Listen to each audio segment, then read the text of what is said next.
Hello, everybody. Welcome back to Plateau TV. Man, it feels like it's been 7 months or so. How are you doing, Jay? Good. Doing very well. Yes. We took a cable TV break, so kind of like Legion on FX. We were gone for 11 months, and we're following suit. No, no, that was not. It was entirely not a planned break. Poor Jay has been bugging me for months, wanting to do a new show, and I was always the one for legitimate life reasons. But then there's a sort of a in-world TV reason that we can talk about here. So, as you may recall, my sort of quote-unquote claim to fame, perhaps in extra quotes, italicized, not famous at all, but I originally was on Obnoxious and Anonymous with Cameron, and we did a lot of talking about Twin Peaks. And I considered myself a pretty big Twin Peaks fan. And so I was all about Twin Peaks last summer, and we even talked about that on Plateau TV. A lot of the episodes we would do sort of like an update on the previous week's episode in the new shows, and that was always great fun. For various real life reasons, we didn't get to do the show, and so we got to the point where Twin Peaks ended, and we were always going to come back and do a show to kind of recap it. But the fact of the matter is, I was so mad about the end of Twin Peaks season 3 that I just didn't really want to talk about it, honestly. I'll talk. I think enough time has passed, and poor Jay and Orc, I ranted at them for 30 minutes straight while we were playing Friday the 13th, the game a little while back. I finally revealed my true feelings, but I was displeased, to say the least, about the conclusion of Twin Peaks season 3, and not even so much just the conclusion, but also just that new season entirely, given how it ended. I'd like to think that I was fair-minded, and I gave it a shot. As things were going, things were kind of moving at a glacial pace, I was on board. Because again, I remember the original Twin Peaks. It was not always fast-paced, and it was at David Lynch's pace, or the writers or whoever was doing the particular episode. And so I was fully on board for that. I got it. But so much story kept getting unfurled, little nuggets, new characters, new concepts, that I kept thinking wow, they're laying out a lot of carpet here. I hope there's enough room at the end to step onto it and catch up. And as we started getting towards the end of the season, I started getting a big pit in my stomach, because I started thinking, I don't think, unless the final episode is just David Lynch sitting down with a clipboard and reading off the answers to the various things that he just relayed for us in the earlier episodes. I just didn't think he was going to cover it. And in fact, what he did, that I think, I don't want to make this whole episode, I don't want to make all about Twin Peaks, but I feel like I owe an explanation to the 50 people who are subscribers, but just that So there was one thing in particular that really nags at me. I could go on for a while, but like I said, I don't want to speed up the whole episode. In the second to last episode of Twin Peaks season 3, and it should go without saying, spoilers, we're going to talk about the end of it and everything that happened there. But in the second to last episode, so part 17, there came a part near the beginning of the episode where Gordon Cole, portrayed by David Lynch, kind of sits down with Albert Rosenfeld and Tammy, for some reason I can't remember her last name, but actress Christabel. And he basically says, okay, guys, let me explain it all to you. And I'm paraphrasing, of course, but it's by the way, there's all this stuff that I never told you that happened 25 years ago, that let me tell you what really happened. And I swear, the moment he said it, I could feel my face, the blood vessels heating up as he's saying it, because what it sort of was. And again, there are myriad Twin Peaks fan sites out there, and people writing graduate level theses.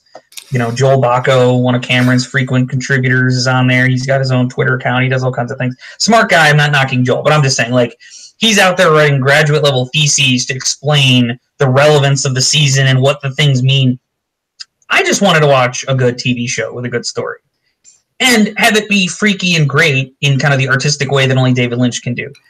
But to me, it was a slap in the face. Because what he was saying is, yeah, all this stuff that happened 25 years ago, it was essentially him saying, even though you were watching the show back then, and the characters were extremely busy in the time frame that we're talking about, this other thing happened that you never knew about.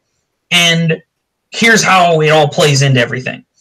And what it's really saying is, David Lynch, and maybe Mark Frost, didn't really care to honor any of that stuff that came before, and we want to do this new thing now, and so here's this kind of jury-rigged way that it all patches together, and enjoy. And certainly the David Lynch sycophants have lapped it up. I did not. I actually did like Part 17 to an extent, pretty much up until the part where the British guy who we'd spent like a minute and 25 seconds worth of screen time with started punching Bob, the ultimate evil, with a green glove. And by the way, this Bob is a giant bubble of black goo. Anyway, I was displeased. And so, and again, then the finale, after 25 years, ending on the cliffhanger to end all cliffhangers in TV history. It took them 25 years to end on another cliffhanger. And I don't care what David Lynch and Mark Frost say, oh, it's not really a cliffhanger. That's the end. It's like, the end my ass. Like, I don't know what it is you thought you were doing. I think you're too clever by half. But to me, it just felt, it was upsetting. I think that's coming through. I'm just going to calm down. Jay, let me take a step back. That's but two bits of my feedback, but I'm going to take a step back. I'll say nothing more. What were your thoughts? Because you were somewhat new to the Twin Peaks craze and the phenomenon at the time. But see, it's really interesting because I didn't know you felt that way because we didn't even talk about it, and now I know why. But I was prepared. I watched it, and I wish I had watched it for right now because I'm kind of fuzzy on some of it. Yeah. But I haven't watched it but the one time, and I really feel like it just kind of ended with a whimper. Considering it was a lot that I really enjoyed, and a lot of characters that I would like to have been fleshed out more, like the British fella you referred to with the garden glove. I liked him, and Shelley's daughter. Shelley's son? Wasn't it Shelley's daughter? Well, who's Shelley's daughter. Yes, Shelley's daughter. You're right. I'm sorry. For some reason, I was thinking Audrey, but yes, Shelley's daughter.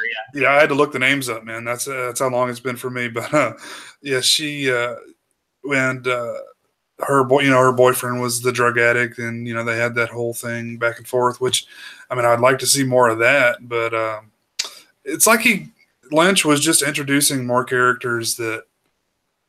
They weren't going to have their due. They weren't going to be able to fulfill a storyline, and it just makes you wonder because there was a lot of lulls in that show. And I know you remember maybe episode 3 or 4 where it was like a 5-minute scene in the roadhouse sweeping the floor, and I just feel like that felt like filler to me. But it's almost like, why didn't you put some more of the other, I don't know. I have a lot of questions about, choices of why did he do this or that. But I think I've said this before. I think he kind of gets a little too much credit because like with the scene with the sweeping the floor, people love that. Lynch fans love that. They're like, oh, look at what he's doing here. Oh, I feel like it's bullshit, and he knows people will love that, and I don't know. It was very underwhelming for me in the end. I did really enjoy the series, with the exception of was it episode 8, the one with the it was just complete nonsense. So part 8. Part 8, I think, is the one you're referring to as nonsense. Part 8, excuse me. Yeah. I just want to be clear, though, because I don't want to make it seem like I'm saying that it was completely without merit. I'm mad about it, so clearly what I'm saying is I really didn't like it. just want to be, let me be 100% clear on that. This is not me parsing words or anything, but I do recognize the artistic achievement and, frankly, just like the television achievement of what they did with that series. So part 8, it wasn't your cup of tea. In the grand scheme of things, it wasn't really my cup of tea either, but I do marvel at kind of just the technical achievement and frankly just some of the beautiful camera work and graphics work that went into making it. Like, it is fair to say that just the establishing shot where, you take a good, however long it is, 4 minutes or whatever, to fly into the mushroom cloud of the hydrogen bomb explosion is truly it's beautiful. It is it's fascinating, beautiful television, well done in the technical sense. It's just the story sense where I am very, very frustrated. And I think I think I'm frustrated because, and this is sort of the other thing. And again, I promised I wasn't going to do this, but this is relevant. This is valid. I think the other thing that kind of upset me about the whole affair is that I felt like I did, and I felt like a man alone because, I was going on, I was watching some of Cameron's videos, or I was going on Reddit, or I was going on the various, places that I look, and, you had people oh gosh, oh, what an achievement. Oh, it was so brilliant. He's such a genius. And I was just like, I just don't think so. I mean, well, to be fair, maybe he's brilliant and maybe he's a genius. I'm not sure this was proof of that. Yeah. And so I just kind of felt like I couldn't really express it because I didn't really want a bunch of mouth-breathing Twin Peaks fans to jump all over me. And so there's that piece of it too. But the core of what I'm trying to say here is that I think David Lynch thinks of himself first as an artist. He looks at images and music and, motion to some extent, and that marriage of things, that's what he's trying to achieve. And yeah, there'll kind of be a story, but that's kind of secondary to merging motion and sound and whatever. And I just fundamentally, again, if you want to go David Lynch, you want to go paint a picture, you want to build a beautiful sculpture, do that. I'd be happy to see it. But if you're going to make a show, and not just any show, but a show that continues a series from 25 years ago that had a story, a continuing story with a growing and vibrant mythology, to just kind of come back and throw everything out the window and kind of bring some new things in, it bothers me. It's as I think of myself as a storyteller. I mean, again, I haven't made as many films or any films. I haven't made films like David Lynch has. I've written a couple books. I continue to write. I think I know something about story. And when you're writing a story, character matters. Name for me a character in Twin Peaks season 3 that you genuinely cared about. Mm-hmm. I mean, can you? I mean, you say, Steven and you're right, Shelley's daughter, it bothers me. I can't think of her name, but yeah, it was interesting. Her story was sort of interesting. The story was interesting. I felt nothing for her character, though. Sure. And I didn't really even feel oddly enough, I think the few characters I did occasionally feel something for was maybe Bobby Briggs, when we learned that, when it was confirmed that he and Shelley were, once together and now they're separated. And then the story of Ed and Norma. Yeah. But that's just the thing is even the Ed and Norma thing just kind of happens. Yeah. It's only powerful if you've seen the previous show. Right. All of the story that makes that moment where they finally do get together, emotional and hey, yay, came from Twin Peaks season 1 and 2.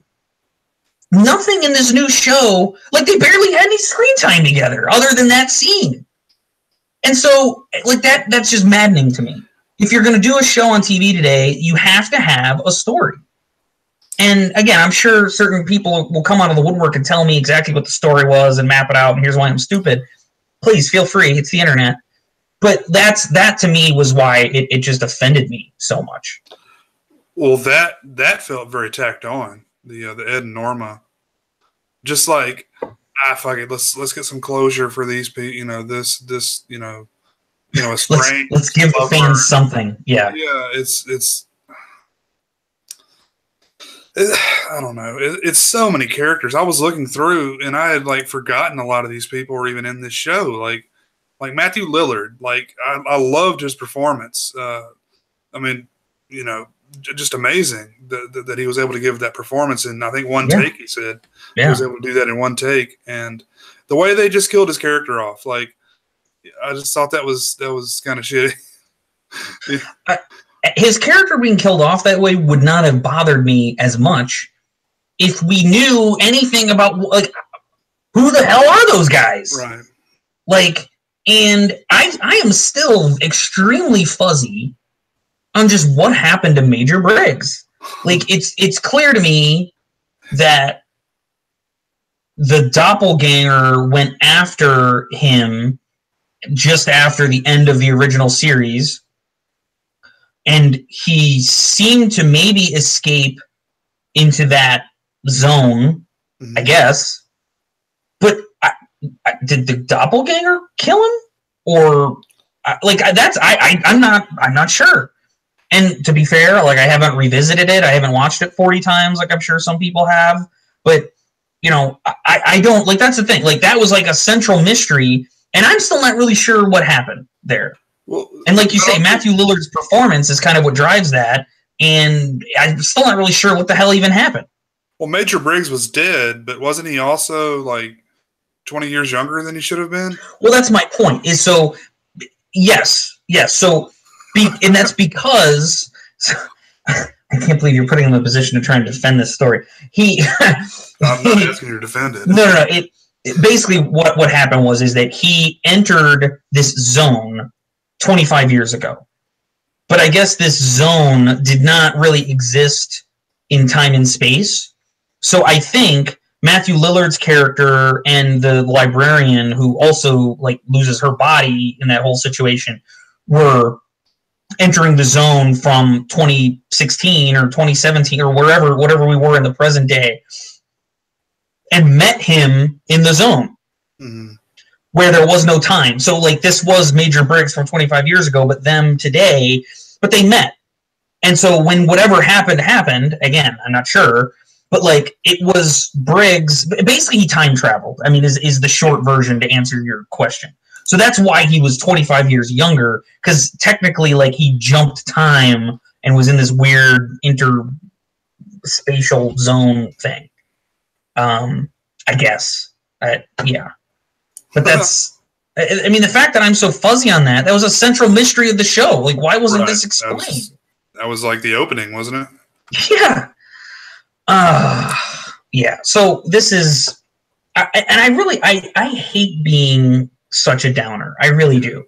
I try to approach, my apologies if I've given this little, hey, am I muted? Okay, good. Sorry, I looked like I was muted. I'm sorry if I've given this speech more than once, but I typically, when I watch TV or I watch a movie or I read a book, I go in wanting to like it. Because, like, why else would I watch something? Exactly. Unless I wanted to try and enjoy what I was watching. So I feel like I give something I'm watching every opportunity to make me laugh or scare me, or, I don't go in with this, like, skeptical eye like I think some people do. And that's not a knock on people watching things critically, but I'm just saying, like, that is a thing, though, of our people of our generation in particular. Yeah. I mean, just to touch on movies very briefly, like sure. Black Panther and Star Wars. It seems like a lot of people were prepared to dislike these things, or the most recent Star Wars. Right. And I don't know. I'm like you. Like I want to have a good time. I want to be entertained. That's my purpose. I don't want to just nitpick. And point out the things I don't like. Exactly right. And so, like, I entered this. Well, first of all, again, I consider myself a huge fan. Mhm. And so I went in giving the show every opportunity to surprise me. And just knowing Lynch from watching some of his movies and watching the original Twin Peaks and just, you know, reading interviews with the guy, like clearly he's on like a different plane of thinking. I probably gave Twin Peaks more breaks than I would give any other show, simply because I know it's like I knew what I was getting into, basically, or I thought I did. And so it saddens me that like I have to have this negative take. So that's why I'm even trying to balance it out with, I thought there were some really well done things. Like, so let me say one thing too. Kyle MacLachlan's performance was amazing. Both as the, Mr. Cooper, aka the doppelganger, as Dougie, Jesus Christ, Dougie. And eventually, when we got him, like, the 4 minutes of Dale Cooper we actually got to be with in the show, Dale Cooper. But, I mean, he really did turn in a fantastic performance, with what he was given. And it's a credit to him. I mean, my gosh, I think it's sad he didn't win an Emmy, frankly. He was robbed. Right. I think so too. But it's just the whole thing. So at the end of the day, though, why this kind of affected me the way that it did is like I have very little desire right now to rewatch Twin Peaks. Yeah. Which I don't want to be like maudlin about it, but genuinely it breaks my heart because I loved Twin Peaks. I used to watch and rewatch the series and, go on like the Dugpa forums, and even every now and again, like I'd go and look up the old Usenet, like the old internet forums, which still exist, by the way, like, and just kind of look at the old FAQ of like what people thought after the series ended. Just because it's, I don't know, I would just do that. It's, one of those internet things that, I don't know. And I have no desire to do that. Like I look at my Blu-ray box set of Twin Peaks now with just like derision, and I think maybe more time will help me get over this. I'd be lying if I said I probably won't revisit the whole thing at some point, but I still feel angry, and I think it's coming out. I still feel angry about it, and I'm sorry, like I just don't buy the line that like, oh well, it's art and it can only be done this way, because like Fargo and Breaking Bad and Game of Thrones to some extent, like these are shows that do things in an artistic way but still tell a story with living, breathing characters. Like Fargo season 3 was one of the trippiest things I saw on TV. I need to check out Legion on FX, as a matter of fact, the X-Men show that was out last year, because I heard that about that show too, that it's just kind of very trippy, the perspectives and the way that it kind of is shot is just kind of very groundbreaking. But again, it has a story. And so just this idea that like, oh, well, you can only do art in like a way that no one understands it but the guy who made it, I just don't buy that. I just don't. So consider that my opinion. Jay, I'll give you the last word on it. I mean, I love the fact that Lynch did something that is not going to be appealing to the masses. Mm-hmm. And I like that Showtime gave him that opportunity. Yep. And oh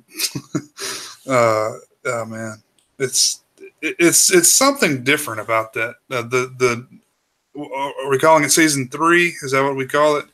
I guess Twin Peaks Returns, whatever the name of it. It's different. It's when you leave Twin Peaks in that show, it loses something. That small town atmosphere I had, with the original, first season in particular, right? Was really what I enjoyed.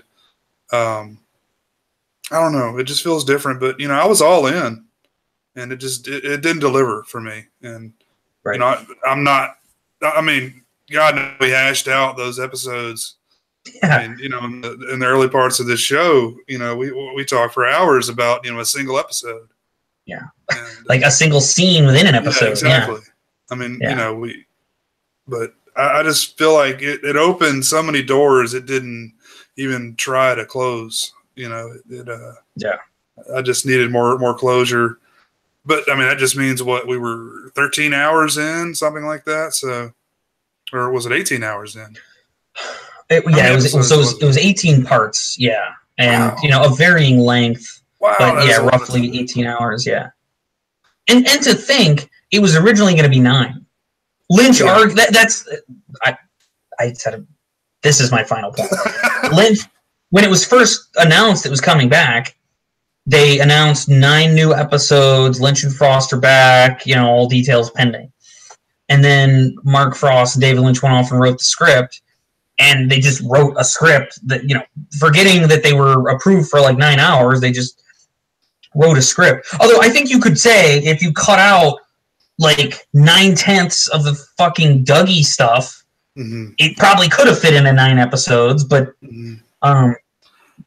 they argued for 9 more episodes. Yeah. And that's what rubs me wrong too. It's like, and then it's like, and then you end on a cliffhanger. You had every opportunity to tell the whole story. Like, why leave it that way again? And I read The Secret Diary of Laura Palmer. I read The Secret History of Twin Peaks by Mark Frost. Yeah. I was all into this thing, man, and I. Did you ever check out?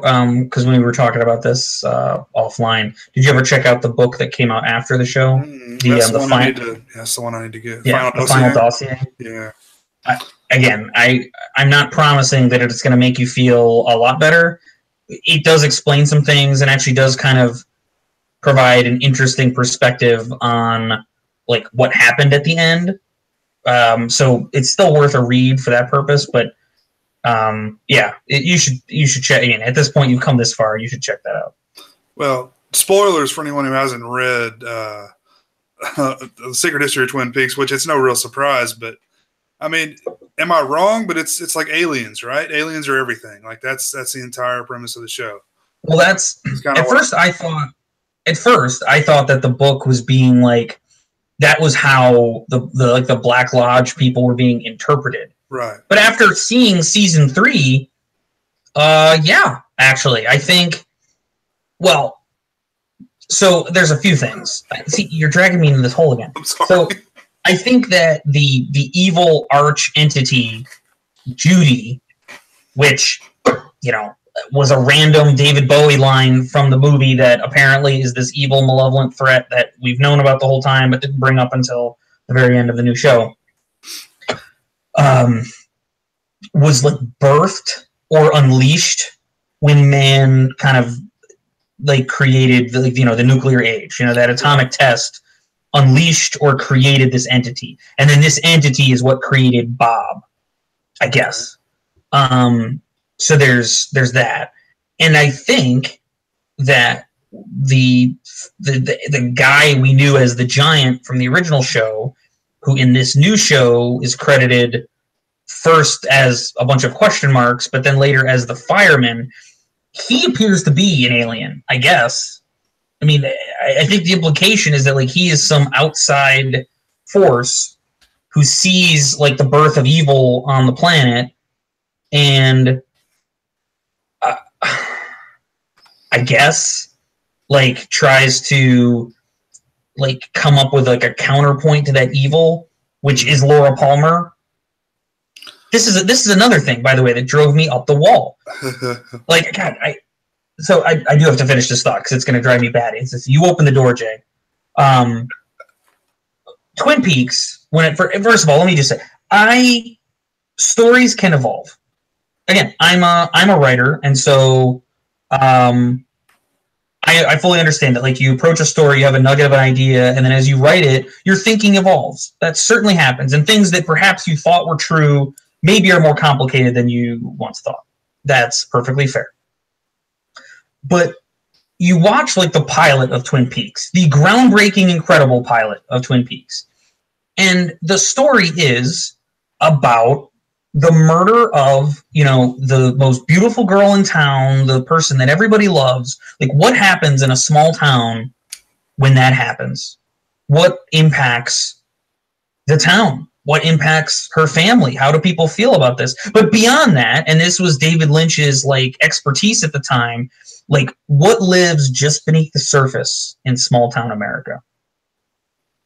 That was Twin Peaks. And that's, I think, why audiences gravitated to it. You know, we weren't in the city. There weren't like a ton of gunfights all the time. It wasn't like big, obvious bad guys. It was just, you know, big old Ed. He owns the gas farm up the road, and man, he's pining for Norma. And gosh, you know, can those two ever get together? I don't know.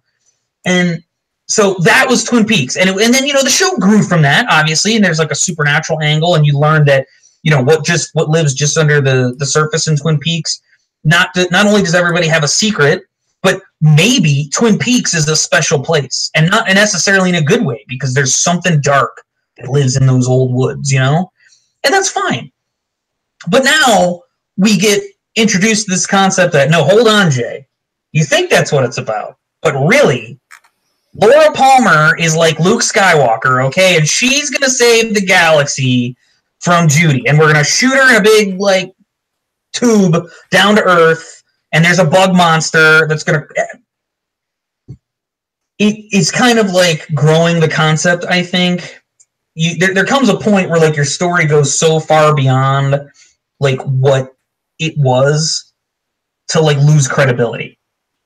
And I just have a hard time believing that when David Lynch and Mark Frost were sitting down to write Twin Peaks, and he saw the wind through the trees, and he saw a dead girl on the beach wrapped in plastic, that he was thinking, yeah, she's dead, but she's actually a golden orb shot from space. And, like, I can't believe that. And I just, at a certain point, it's almost like the George Lucas thing, where, like, George Lucas, you know, was unchallenged in making, like, the Star Wars prequels. And I just feel like somebody needed to tell David Lynch, and I thought this would have been Mark Frost, but I guess he was right there, right alongside him, to say, like, is this a good idea? Should we be doing this? Should we really spend, like, 10 of our 18 hours in Las Vegas watching a guy bump into walls? Like, is that really what we want to do? So, oh man, Cameron's banging on the door. He's got to get in. Cameron's going to tell me why I'm wrong. We have 18 hours, of course. We need more jackpots. Yes, yeah. And see, that's just the thing. Like, that Dougie stuff, some of the Dougie stuff really was funny. Like, I know I'm picking on it, but, like, hello, like that, like, and again, made entirely, like, funny by Kyle MacLachlan. The man is a national treasure that he was able to, you know, summon some kind of meaning out of this whole thing. Hold on, I gotta send Cameron the link so he can light me on fire here. But I promise Cameron will tell me I'm wrong, and then we're gonna move off the subject, because we kept trying to get off it for a bunch. I can't keep reliving this. It's my ever-present nightmare at this point. But Cameron will be on momentarily, and he will explain to us. Watching?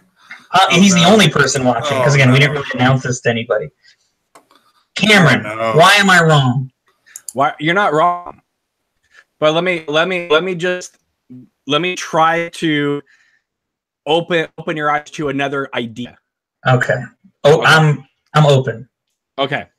So I don't believe. Okay, this is just my feeling. So again, David Lynch, you can interpret it however you want. But this is how I interpret it, and this is how I'm able to sleep at night.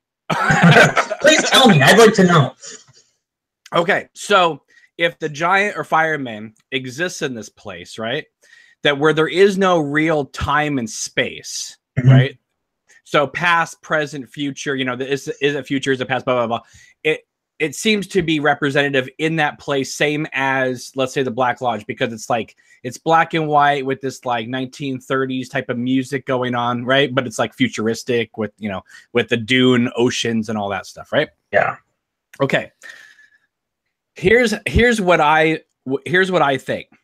I think that David Lynch obviously is leaving it open for people to interpret it, but I think he's also tricking us, because when the orb comes out, which again, I believe I was right there with you, going, oh my God, he just created Laura. This is becoming sort of an Anakin Skywalker thing where it's like the chosen one. And I was right there with you. And I was like, okay, this is interesting. It's kind of revisionist history, but all right. But here's what changed my mind, because 18 happened, which, people have good pluses and minuses about episode 18. But when the orb is going to Earth and it's like going towards the United States, it fades out. And where does it fade out? Right when the orb hits Odessa, Texas. Oh, you're saying the orb hit Texas. He deposited it into that's interesting. No, because when Laura's in the Black Lodge and she goes, whoa, and she raises up and flies away, I think that's the orb coming out of the giant and then sending it to Earth. Like, that's when she got sent to Odessa. See, the explanation, what I have heard is that isn't the fireman, that's Judy.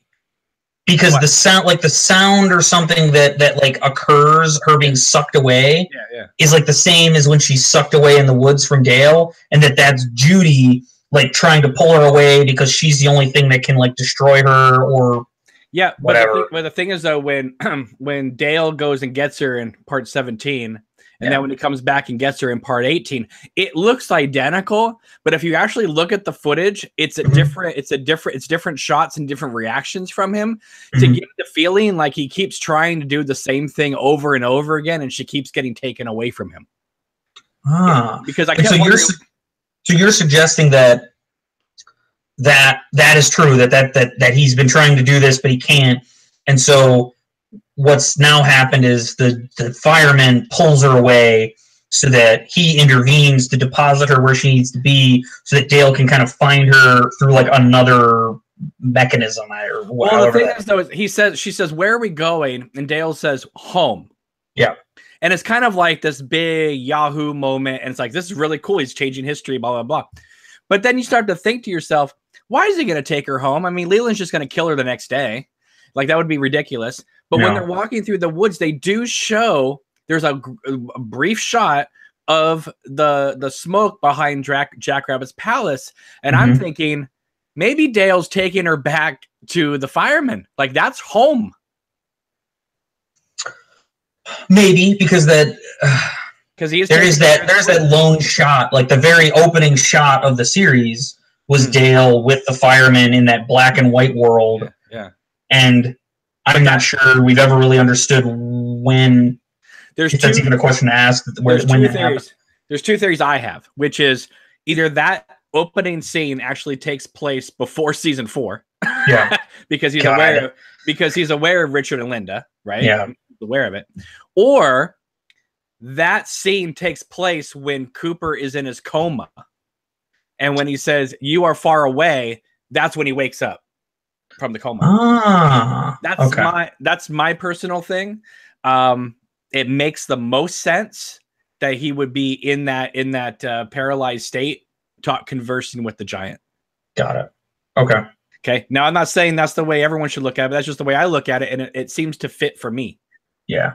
But I mean, you are not wrong with a lot of your critiques about season 3. It's just that for me, I feel like the good far outweighs the bad for the most part. Like I was thinking about today, like in terms of mythology, I think we got more than I ever expected we would ever get. But in terms of like character development, I think it was like less than I ever expected we were going to get. So I would venture to say there was zero. Like, what character? So I keep trying to get off this topic, so I don't want to keep going on. But the thing that I think one of the things that bothered me in terms of the character development, let's set aside all my complaints. I'll focus on one thing, because I thought it was really cool how involved Deputy Hawk was getting. When you think about at the beginning, like, because Cooper's trapped, he can't go anywhere, and then even once he does, he's drooling and bumping into things. The only character who really has any kind of propulsion behind him is Deputy Hawk. Right. He's out in the woods with a flashlight. He's talking to the log lady. He's finding old documents in bathroom stalls. And I was thinking, like, this is really cool. Plus the link from the scene back in, season 2, which I'm sure Lynch forgot or didn't care about, where it's like, hey, if I'm ever lost, Hawk, Cooper says to him, and I hope you're the man they send to find me. I really thought they were going to pay that off, and I think they had no intention of doing that. But then at the end of the show, after Hawk does all this legwork and investigation and doing things, like, in that big joke of a scene where the random guy we never know, and first of all, he's a very good actor. I like him. I've seen his interviews with him. I'm not knocking him. This is a knock on the writing and whatever. But like where he's fighting Bob with a green glove, like Hawk is just kind of like standing behind the crowd, like, oh, this is cool, great. Like, no. It's just such a waste to me. Like, why have him involved in doing all that if he's going to play no role in the end of the show? All right, so let me one up you on that, because I agree that I think Hawk is built up and then nothing. I'm going to say this is the theme for season 3 because the doppelganger in the first 4 episodes is a truly opposing force to be reckoned with. Mm-hmm. And then after that, he's out of the prison, he's just driving a truck for the rest of the episodes, and then Lucy shoots him. Yeah. Well, that's the other. First of all, I actually thought that was kind of cool. Like, that of all the people who like stopped the doppelganger, that Lucy, like, that I thought was actually kind of cool. Finally, like, an original Twin Peaks character did something. Like, I thought that was neat, actually. Again, it amounted to nothing, and a green glove by a character we knew nothing about was really the solution. But I still thought that was a cool point, but that is actually a perfectly valid point. And before you got on, I don't know how long you've been watching, but Jay and I were heaping loads of praise on Kyle MacLachlan's portrayal of the doppelganger, because even when he's driving around, I mean, heck, he's always got his face in that, like, locked, you know, gritted teeth, like clenched jaw. Like, really, he looks like he's gonna like burn you with like laser beams at any given moment. He's great. I think that the writing kind of downplayed him from how big he was in those interrogation scenes at the beginning of the season, right? Yeah. I think you know, I mean, here's the thing. I don't think that you would probably be having the same complaints if it was 9 episodes instead of 18. I think probably not. I think the inside joke of having Cooper become Dougie in episode 3 and having him go back to Cooper in episode 15, it's a little too meta and it's a little too long. And I mean, even though it's amusing, the problem is that he is Dougie. Are you ready for this? He is Dougie for as long as the pilot to the revelation that Leland is the killer. And like in total screen time, like air time, No, in terms of episode time, he is Dougie that long. The entire first half of season 2. That's a long time to have your character be a vegetable. Yeah, you know. And there's lots of moments where it's like they could have just maybe lost this and tweaked this a little bit, and you know, and I think more people would have been satisfied. Like, I agree with another person who says if they had just taken all the Buckhorn stuff and just moved it to Twin Peaks, where Matthew Lillard was the principal of Twin Peaks High, just had Gordon and Albert and Christabel doing their thing in Twin Peaks, that would have been fine. I don't know who suggested that. They're a freaking genius. That would have been amazing. Because, like Jay was saying, that was the thing, and that's the first of all, there are so many pieces, like identifying the lightning in a bottle, the special sauce of Twin Peaks. I don't know that you can do that really, but I do think that TV audiences love small towns, despite all the TV that takes place in New York and Chicago and LA. I do think there's something attractive about like life at a slower pace in a small town. Things aren't as busy. Things always get kind of creepy. You got little characters running around. I think the town of Twin Peaks, especially, it's like the king of small towns in fiction, I think, you know, was something special that like viewers wanted to return to that place. And so I just think that's brilliant. Whoever suggested that, like, well, let's get him on the line. Hey, Showtime, here's a guy you should be like signing up to write some shows for you. My God. We're joined by Orc. Hey, Orc, how you doing, man? But I do like the idea that since the doppelganger is out, Twin Peaks itself is sort of like dying, and like you feel like this, like it's just got this evil presence about it. I did kind of like that. They don't really explore it, but I like the idea of that there's just like a disease hanging over the town. I do like that. I like it, but I like it less because it's sort of unclear.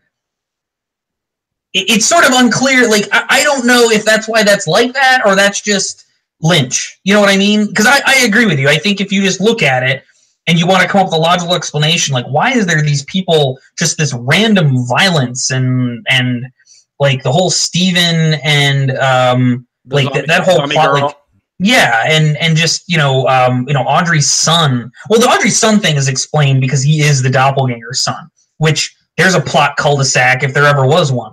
Don't get me started on Audrey. Like literally, like let's not even talk about it. That's the other thing that drives me up the wall. But it's just. We've talked about this far longer than I wanted to. I didn't want my bitterness to leak out into the video as much as I think it has. I'm glad you joined us, Cameron. I don't know if you're able to stay at all, but honestly, we were trying to move off the topic. I saw you trying to. I just wanted to try to give you my explanation for the orb thing. That maybe he wasn't sending her to Earth, like Jesus, that maybe it was the Odessa thing. That we can't take the chronology of how we saw things necessarily literally. Or, like you say, perhaps technically, like, there is no time there. So, that scene is placed in the order where we saw it, but we can't take literally that where we see that is actually where those events are happening, kind of a thing. And we see that location several times in the series, and it's always black and white. So that doesn't mean that it was in the 40s when that scene took place. Right. I mean, who knows? But it would make sense for me. I know David Lynch loves Laura Palmer, but I would be shocked if she got sent to Earth like Jesus and was martyred for mankind. I don't believe that for an instant that Mark Frost would sit back and let that happen.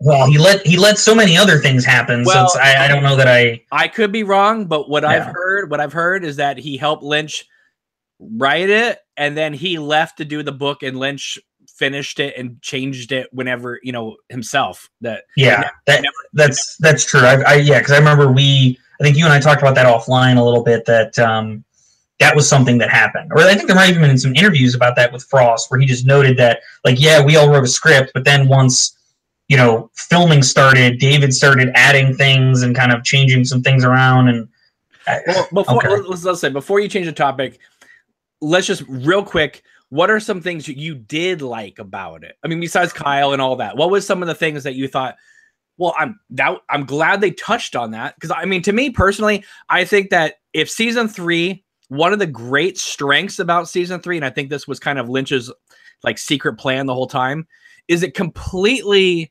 redeems Fire Walk With Me to a lot of people who didn't like Fire Walk With Me.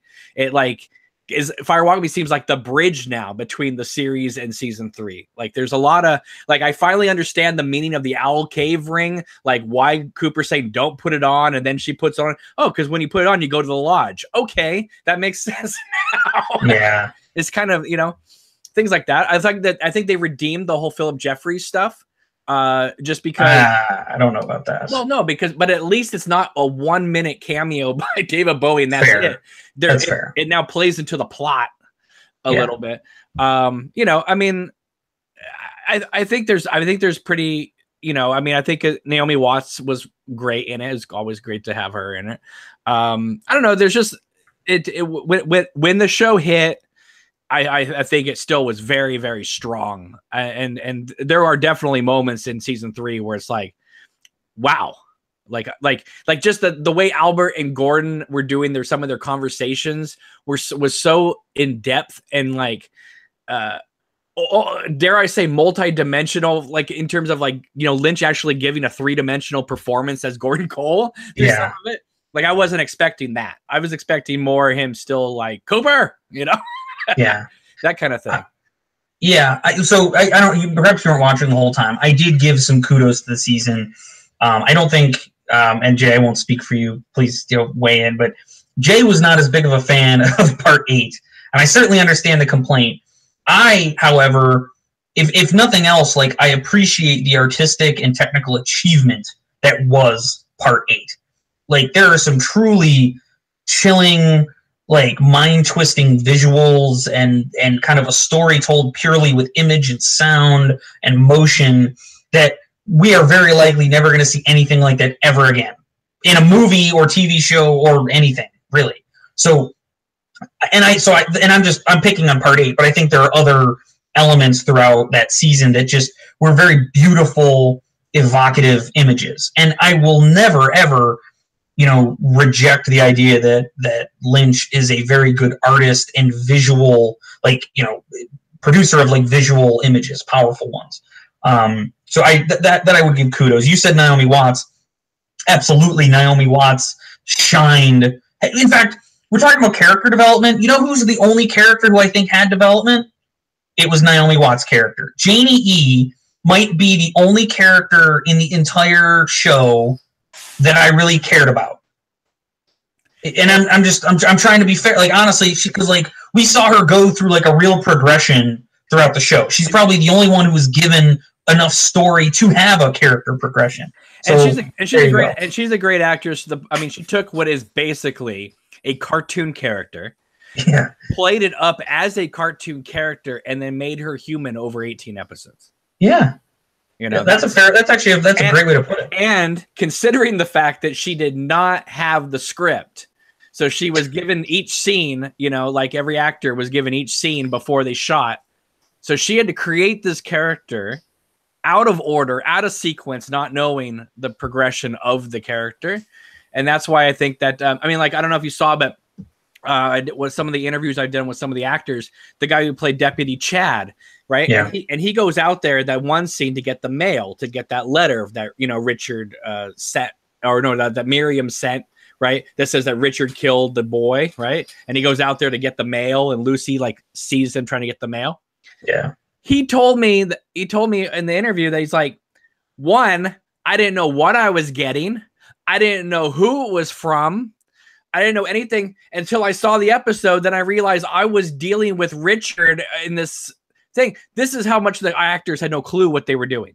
Yeah. And so, if anything, I can't believe how good these actors are that they were able to pull off a performance where they knew nothing. Nothing. Yeah. And so I'm amazed the show came out anything as watchable. Yeah. So. Yeah. So just in summary, I was not trying to be 100% negative. If you joined after sort of the beginning, you might have only heard me ranting, but I wasn't entirely negative. But I know we've talked a little bit. I was not pleased, and I'm not going to be revisiting Twin Peaks anytime soon. Although, Cameron, before we do anything else, I want to make sure that we touch on this. And again, I don't know how much you want to say out in public about this, but it is at least publicly known. Cameron has had a campaign to do a Twin Peaks fan film, Queen of Hearts, a story of Annie Blackburn, that received full funding. So he's doing it. He's neck deep in a ton of work. Cameron, I'll let you say as much about it as you want, but I am 100% behind this project. I think it's going to be awesome. A lot of the stuff that you sort of told me on the sly sounds super exciting and cool. And so I wish you the best of luck. But again, this is, hopefully we're going to get the link out to a few more people after we do it. What can you tell us about it? I'm going insane.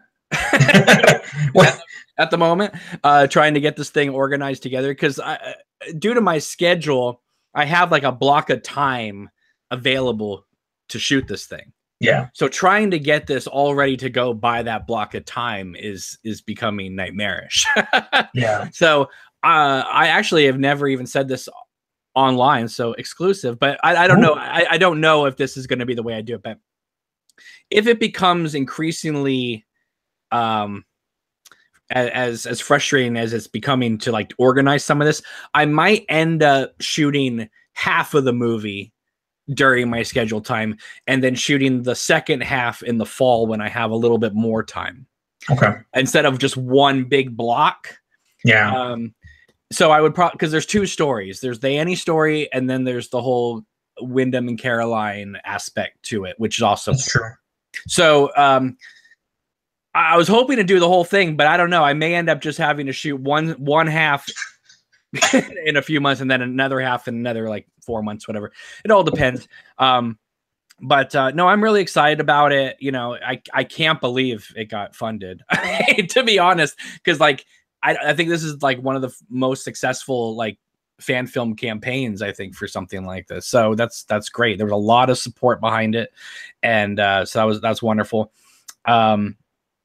You know, I do think that whether you like season 3 or didn't like season 3, I think that people, if you have an open mind, I think you'll like this. I do think that it. I think it's very true and honest to, you know, the original series, the original concepts. And I don't know. I just can't wait to see it myself. You know? But I am on board, absolutely, because it sounds to me like you're showing a greater respect for the story and the characters than, just from my perspective, was shown in season 3 of the, you know, official canon series. And so I'm very looking forward to what you turn out. And I know you have high standards for yourself and what you do. So like I said, I think it's going to be great. And so you know, whenever we have an opportunity to talk about it on here, we're happy to. Again, right, I know you have your channels that reach way more people than we do, but right now I'm just trying to go through all the actor submissions and stuff like that. I'm going to be up in your neck of the woods by the end of the month. Right. So we'll have to definitely spend some time together. For sure. I need to look at your house. Yeah.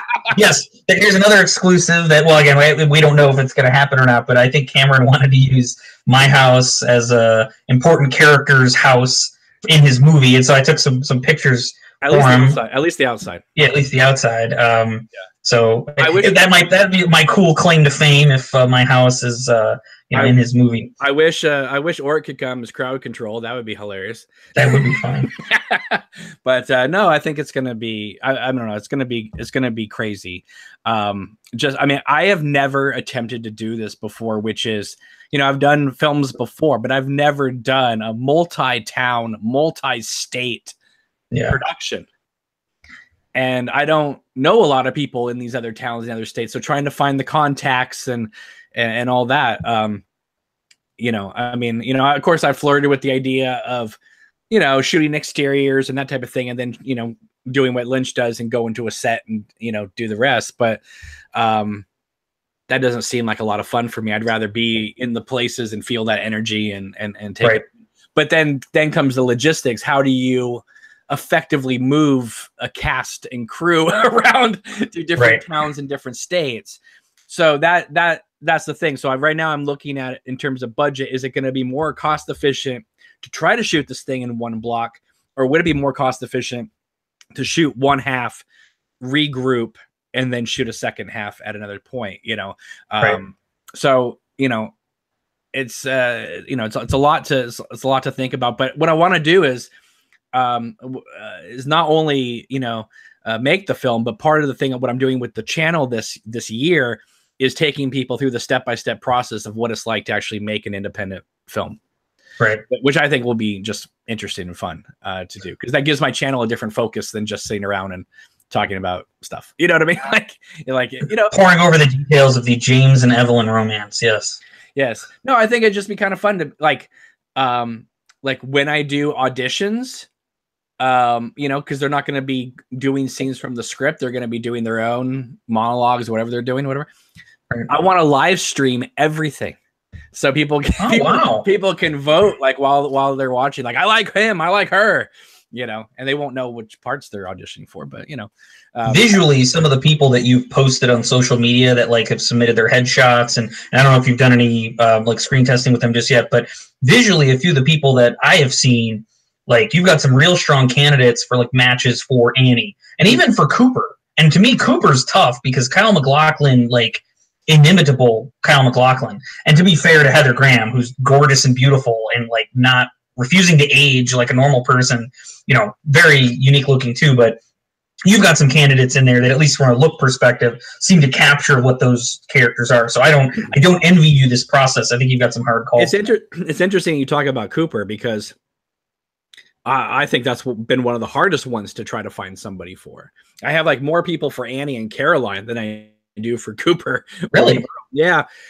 Cooper's tough, man, because Kyle MacLachlan is just the man. He's one of those actors that, like, you know, the role in him, I don't think that Mark Frost and David Lynch write Agent Cooper in that way if they don't have Kyle MacLachlan in their back pocket. Right. Kyle, would you like to play this? I think David just knew Kyle's playing this, so write it to Kyle's strengths. Well, and I mean, when you look at scripts that Mark Frost writes and David Lynch writes, they're very, very minimalist. It's all on the page, like, and it's in the words. So either Lynch is directing it or he's trusting his actors to just do what they do.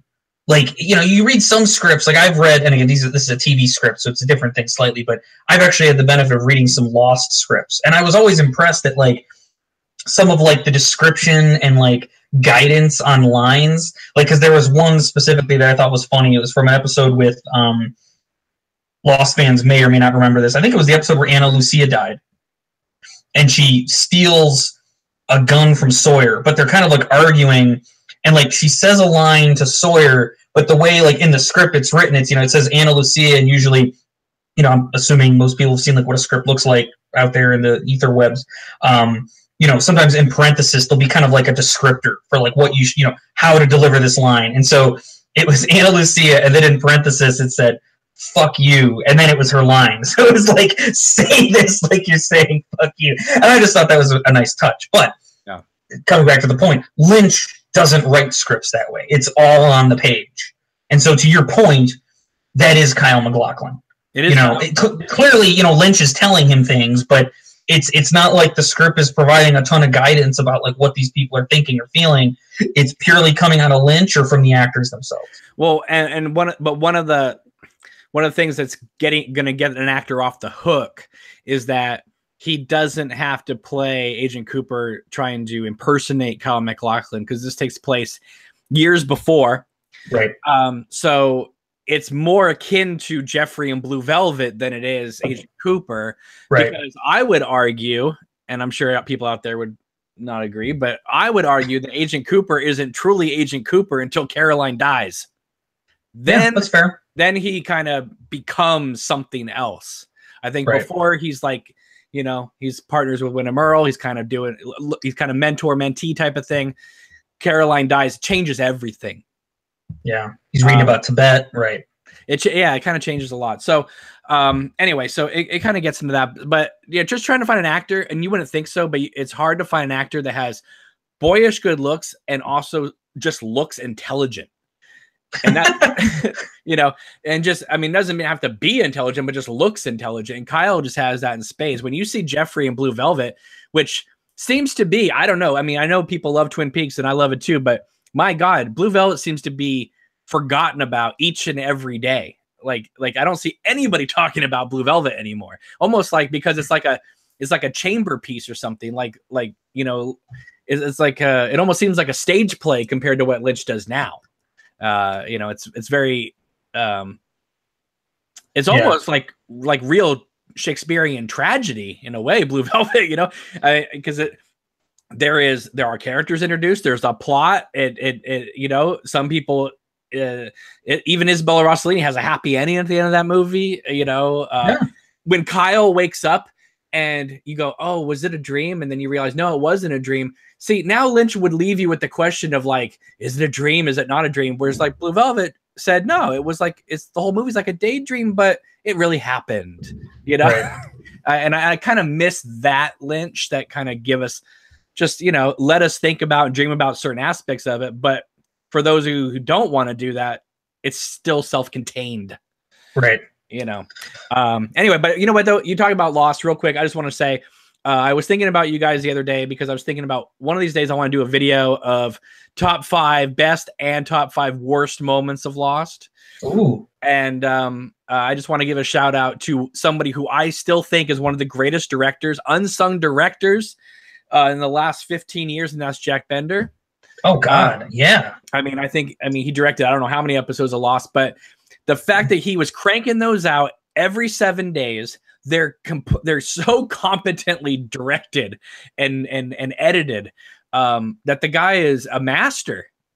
Well, they're like mini movies. I mean, think about some of the episodes of Lost. I mean, they're so cinematic looking. Mm-hmm. Like the first part of the first season finale, just some of, like, the sweeping helicopter shots he's got of, like, the raft taking off, you know, the swelling music, a lot of the big things going on. You know, they're making a TV show, but it's like every week Jack Bender, I mean, it isn't just him. Obviously, there's a lot about Stephen Williams was another director that was, you know, very good on Lost. Just turning in a mini movie every week, and that really is to be applauded. I mean, the Game of Thrones folks are doing the same level of work. Right. I think Stephen Williams has done some Game of Thrones, and maybe even Jack Bender. I can't I can't recall, but there's been a few Lost alum directors who've shown up on Game of Thrones. If I was a creator of a TV show, Bender would be on my short list of people to bring in as a weekly filmmaker. Yeah, for sure. And this is a guy who started with Child's Play 3. Right? I mean, like, just, you can only go up from here. I know a lot of people. I've never seen Child's Play 3, honestly. Oh my God, Cameron, get the hell out of here! What are you talking? Wait, hang on, you haven't seen that movie? Wait, tampering with the mail is a federal offense. You go to jail for a long time for that. No, but I want to see it because now that I see his name on it, I'm curious to see what that's like. Just because I cannot. I think that he is able to do something like in Lost. I know it's written. I know he's got a script to work with. I know he's got great actors. But he's able to do, like, I know this sounds cliche and stupid, but very poetic. I mean, I think the finale of Lost, I know it gets a lot of shit. I think it's one of the most beautiful 2 hours of cinema I've ever seen. Regardless, you mean like 3.5 hours? You remember the finale is like it took up a whole evening on ABC. Sorry. The opening. I think the opening 10 minutes of that finale is one of the most perfect things I've ever seen in my life. Yeah. Just the cross cutting between where they are now, where they were, where they are, blah blah blah. You know. I don't know. I think that he's just now. I'm not sure, but anybody who was affiliated, because I'll tell you right now, I'm gonna just drop it right now. The worst moment of Lost has to be the entire episode of what is that episode called? Across the Sea. There it is. Oh, see, I'm a defender of that episode. Well, so this is not the show to get into this. We will do a Lost show. I don't want to go too deep on this, but I am a defender of that episode. Let me just take that position. Right. I don't dump on that episode like some people do. Well, when I listen to the commentary, I understand what they're trying to do. I understand what they're trying to say. But they cheated quite a bit too, and I didn't like that. Yeah. And the fact that in the season 1, they go, I think they're like 70 years old in the cave. And then they conveniently took out that line in Across the Sea when that. That's true. They did cut that. That's fair. They did sort of omit. Yeah. And I was like, no, they should have still said that and not known, how long ago, maybe. I don't know. Me personally, I didn't like the Across the Sea because I really did want it to be sort of like, what was that expose episode, right? Right? Yeah. I wanted it to be a little bit like that where. Well, so hold on. Just a reminder for everybody, if you don't know Lost episodes by their titles, like I and Cameron perhaps do. Expose was an episode in season 3 of Lost that gave us finally the backstory of the much reviled characters Nikki and Paolo, who just sort of appeared and were supposed to have all been there the whole time. They were like one of the other 48 castaways. And Expose was kind of both their backstory and unceremonious removal from the show. So I'm sorry, Cameron, please continue. I just want to ground that for everybody. Why I bring it up is because I wanted to see a Jacob and Man in Black story, which I don't like the idea that he give him a name. That's ridiculous.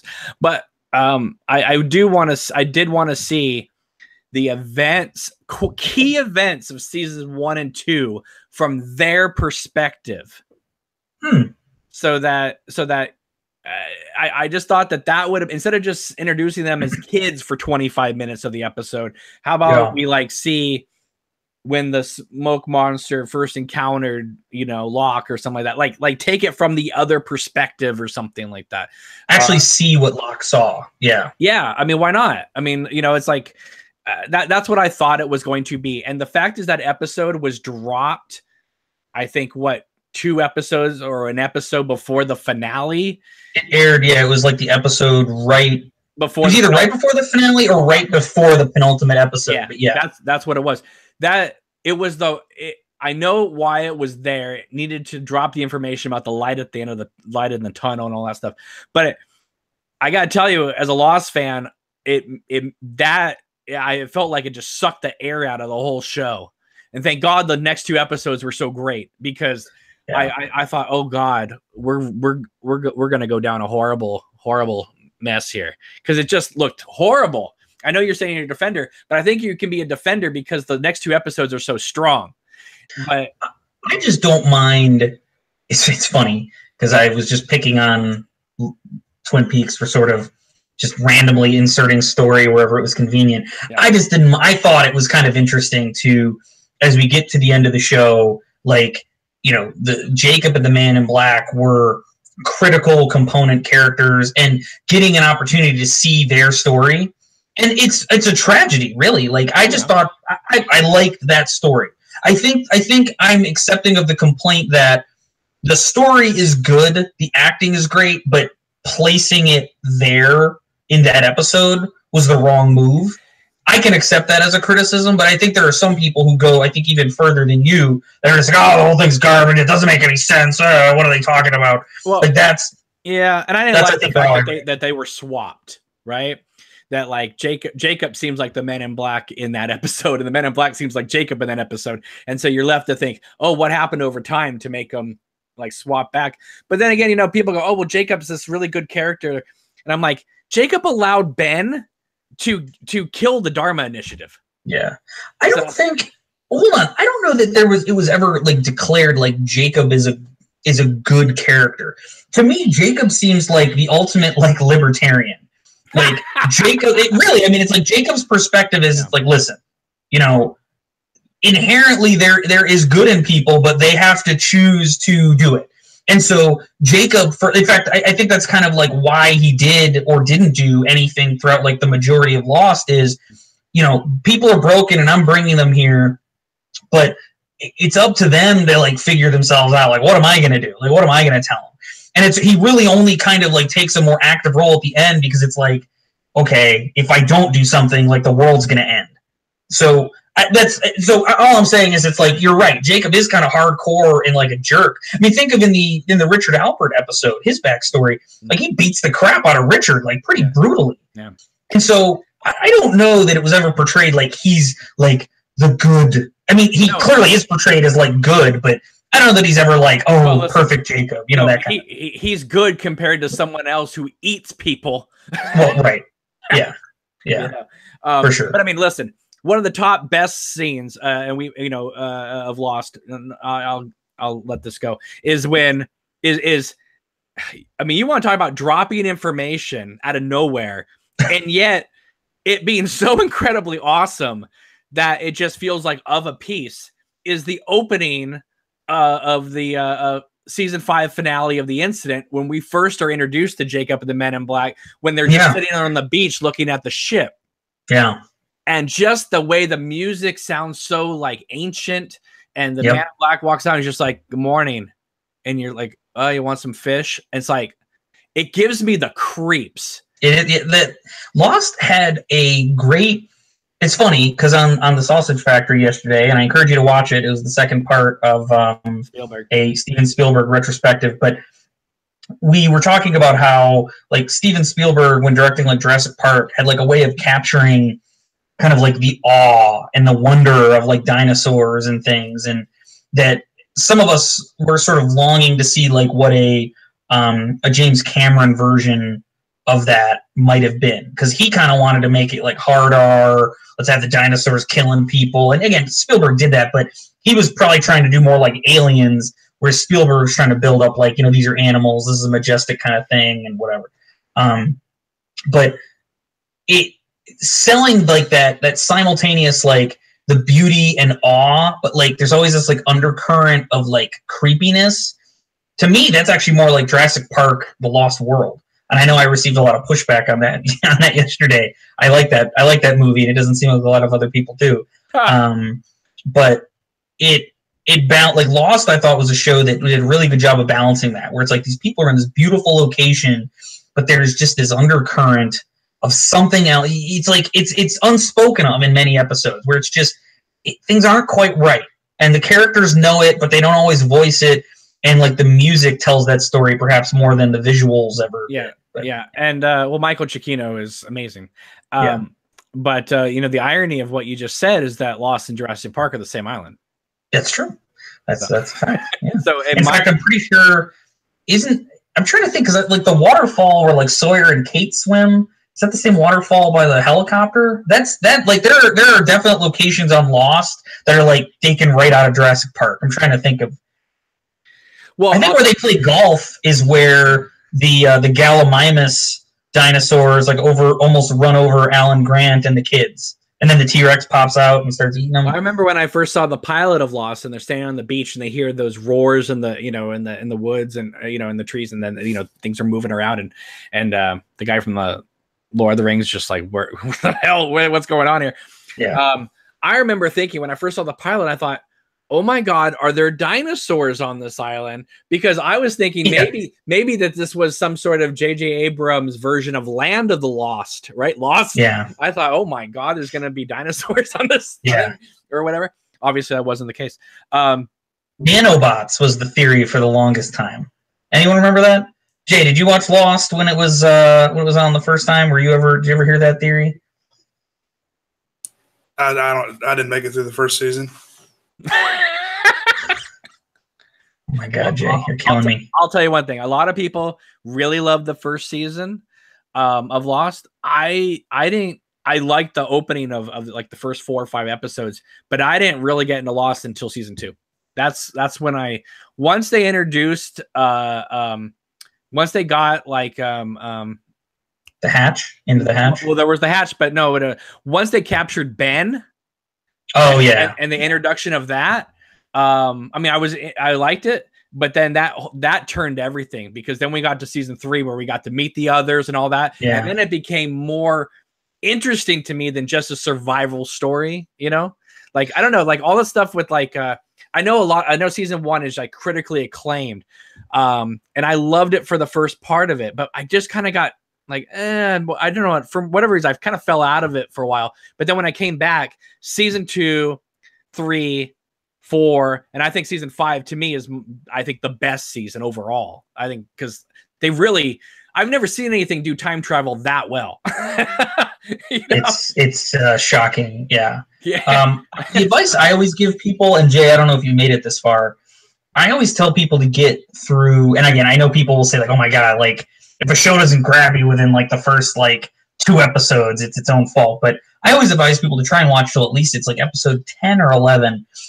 Whenever Claire gets kidnapped, that was the thing that really grabbed me. I was really digging the show up to that point, but that was really where I was like hooked, and it was like cocaine, man. Like, I got to get more of this stuff. That's usually my advice. Like, I don't know that I would advise people to wait until like the end of season 2.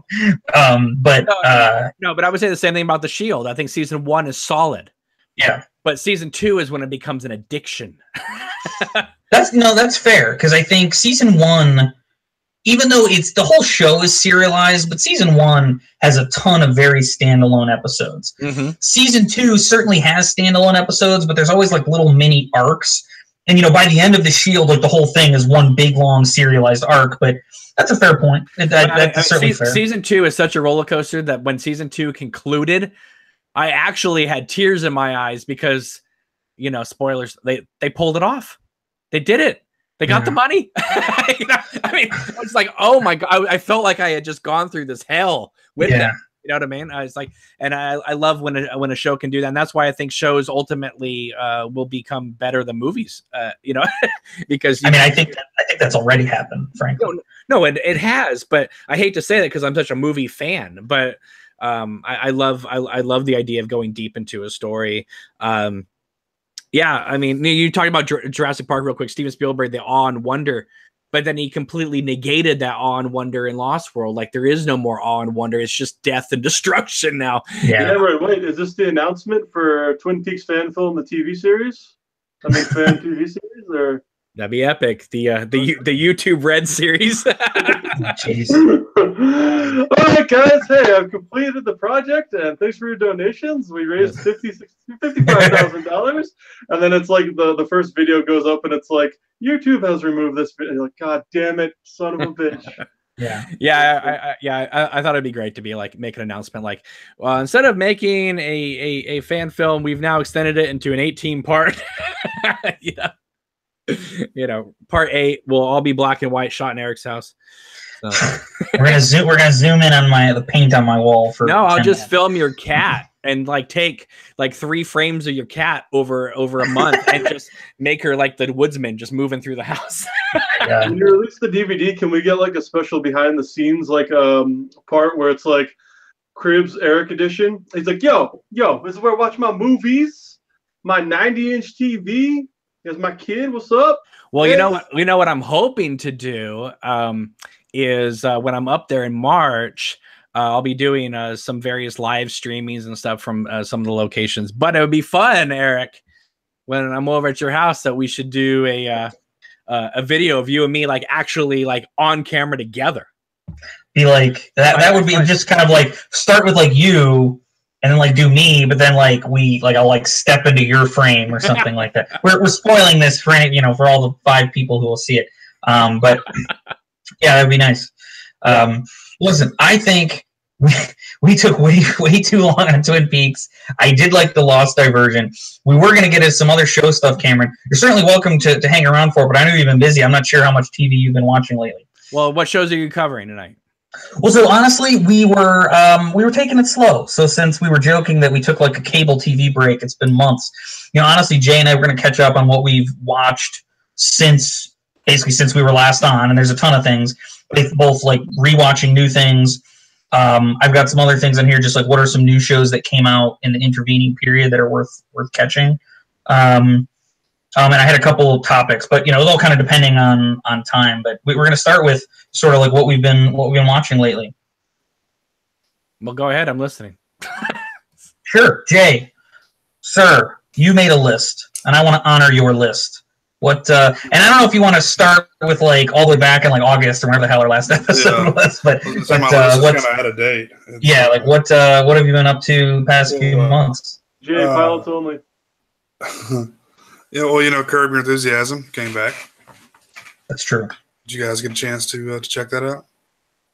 I watched 2 of them, and I need to finish it. It was just that was one of those things literally where we just kind of fell off of it, but it wasn't for a lack of loving it. Like the first episode back was genius, and everything I think the second one was really good too. So we got to finish it. Yeah, it's good. It's great. It's up there with the other seasons. Yeah. Oh man, so much stuff. Big Mouth on Netflix. Have you guys seen any of that? Big Mouth. What's Big Mouth? Kroll, so many people are involved in it. But yeah, I'm a big Nick Kroll fan, so definitely wanted to check that one out. It's he's funny.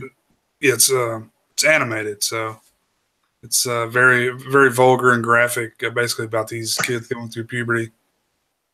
I'll have to check it out because I think Netflix, because they're churning out. It's like every day, like, hey, check out our 58 new series, and it's like the whole point of this show is we're supposed to kind of churn through that for people. It's so much stuff that you don't even know it's out there, much less have a chance to watch it. But have you guys heard about Netflix is going to spend what was it like 58 something million, or I don't know, maybe it's even higher than that, like on new shows, because Disney's taking everything. Warner Brothers is going to take everything. Like everyone's going to create their own thing, a la carte thing. So Netflix is going to be left with nothing.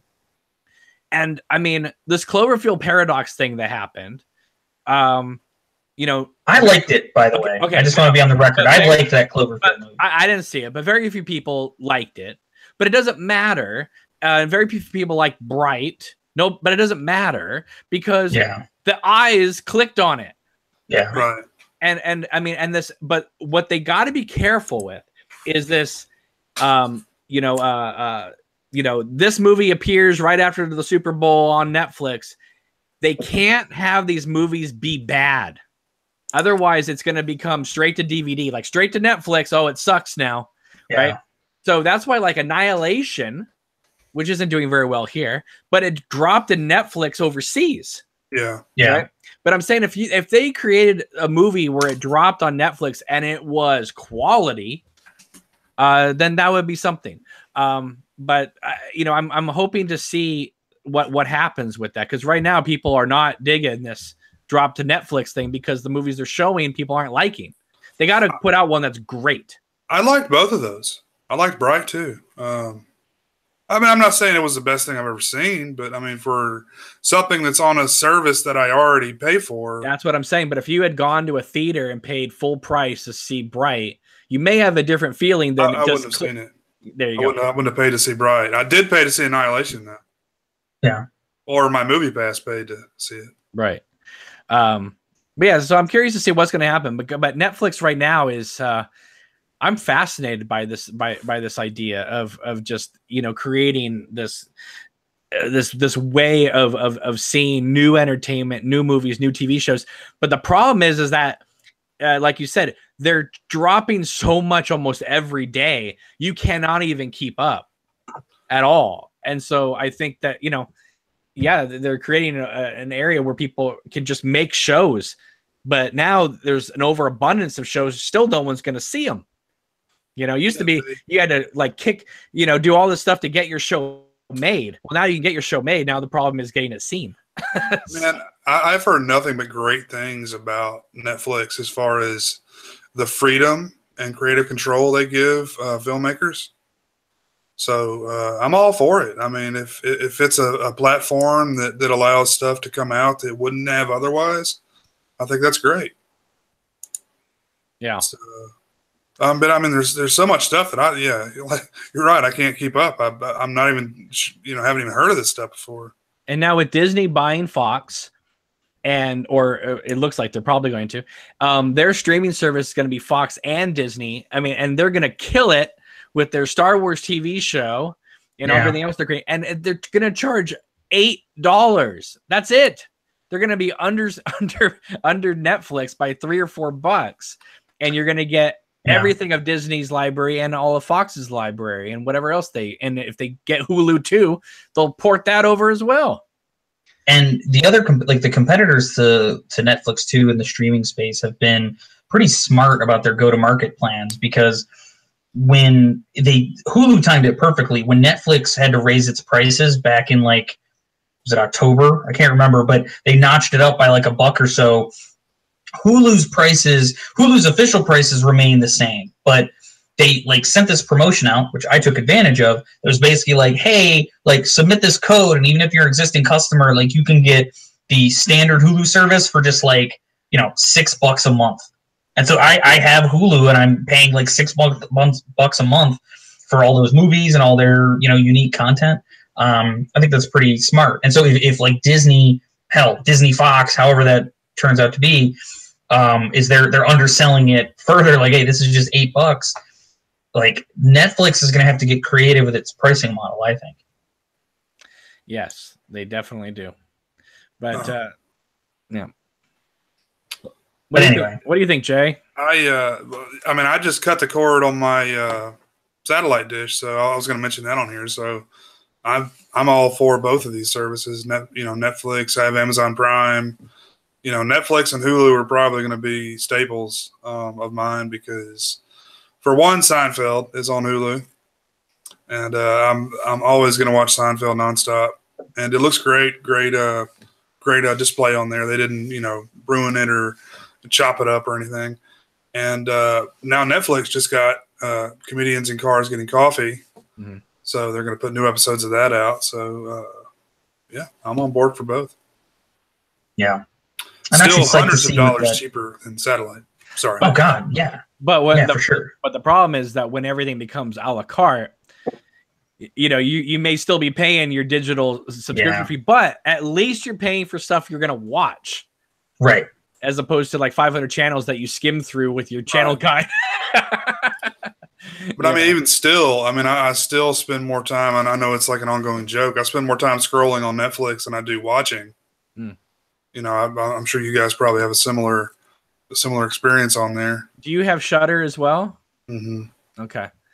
So, what kind of value do you see out of that? Are you enjoy that stuff? Because it's part of the movie catalog just doesn't impress me, which is why I haven't really gone in for that. It's only $5 a month, and I don't watch it enough to justify it. But just because I have so many other options, but it is good for horror fans, for tons of stuff on there that I haven't seen before. So yeah, Shudder's great. Screambox is a pile of shit. Avoid that like the plague. Yeah.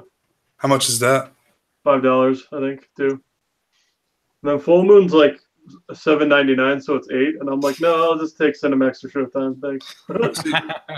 Shudder's kind of doing its own thing too. Like it's got a lot of original shows, a lot of foreign, I guess thrillers and horror that they're bringing over here, which is cool. Yeah, they had I haven't seen the second one, but they have Wolf Creek. I saw the first one and I liked it. They have the series Wolf Creek on there? Yeah, on Shudder. Yep. Oh, okay. Oh, do they? Okay. Oh, wow. Yep. That's pretty slick. Anyway, Jay, what else have you been watching? Oh man, let's see. I wanted to mention this before we got off. I listened to a podcast with Mark Duplass on it, and I found out about a show he did called Togetherness on HBO, and I just fell in love with this show. They only did 2 seasons, but really great show, an ensemble cast. And then another show he did for HBO, which he's been working a lot with HBO and Netflix as well, is Room 104, which I think has been greenlit for a 2nd season. And that's essentially it's a hotel room, and it's a different story every episode about what happened in that hotel room. And it's just a really interesting, unique idea for a what do you call it? A different episode every week. I'm trying to think of the right word for it. Standalone. It's like, Tales from the Crypt or something, whatever you would call it. Oh yeah. It sounds like David Lynch's Hotel Room from 1990. Anthology. Yeah, that's it. It does. Yeah. Anthology. Exactly. Yeah. No, that's good. But yeah, it's really cool. I'd recommend all that to you guys. I think we'd be remiss if we didn't mention, because Jay and I have talked about this a little bit, and this is more recent news, but with all the Netflix talk, the Joel McHale show with Joel McHale, they've essentially resurrected the Soup Show from E! It's exactly the same show. It's just called something different, but I mean, it's the same thing. And I have been digging it. I actually can't believe, like, when I was watching the first episode of that, I guess it was 2 weeks ago, because actually this weekend I think will be the 3rd one. I was smiling like ear to ear watching the whole thing. Like, I can't believe how much I missed that show, because all of the reality content out there is just so self-serious, and there's all this like reporting and coverage of it that's so serious that like I liked like having Joel McHale as like a release valve to just be pointing out how freaking stupid it is. Like the freeze frames on people's expression. Like I've just been really, really enjoying it. I actually thought episode 2 was a little bit of a step down from the first episode, but again, I'm just so overwhelmingly happy it's back. I'm willing to give him a mulligan on that. Man, I know I probably mentioned this before, but the Soup is like my favorite thing ever. Yeah. Like I would look forward to Friday night watching the new episode of The Soup with my wife. I mean, it was like the thing I love to do more than anything else. And when it left, I was really like trying to run a campaign to get it not canceled off of E! But E! is just such a terrible network anyway. Like, I mean, that was the only thing I watched on there, obviously. And it's so nice for him to get this, sort of, just desserts, payback here, where now he's in a place where he has all these great resources, yet he's not hindered by, you can't talk shit about, Kris Kardashian or whatever. So it's just so nice that he's found this format that's going to allow him to explore. Now he can curse on TV, and I mean it's endless to the stuff he could do versus what he could do on E! And it's just like a dream come true for me, because I love that show so much. And I never really watched a lot of reality TV, but I did watch The Soup, so I knew like who the Bachelor guy was, who the Bachelorette person was. So I was kind of in the know, in a joke type of way. So I could still talk shit about this stuff with people that actually did watch those shows. So yeah, it was a hilarious show. I'm glad it's back. I was definitely hoping, rather, because the first episode did this, the second one didn't as much, but I really liked kind of going behind the scenes a little bit into Netflix, because to some extent I feel kind of like Netflix is a black box. Like they just keep producing all this content, and you don't sometimes you don't even know about it until it's out there. And I kind of liked how he did like a little piece where he was talking to various people, and it'd be nice if they did like kind of turn that inward on themselves, kind of like they used to do at E, where he's like picking on like all of the various content that just springs up at Netflix. Because it kind of seems to me like, I don't know if they've chosen to do this or E won't license the clips. It's interesting to me that there's been no EE show highlights yet, that he hasn't done the Kardashians. And I find myself thinking that's either a choice or a prohibition. I don't know what your thoughts are on that.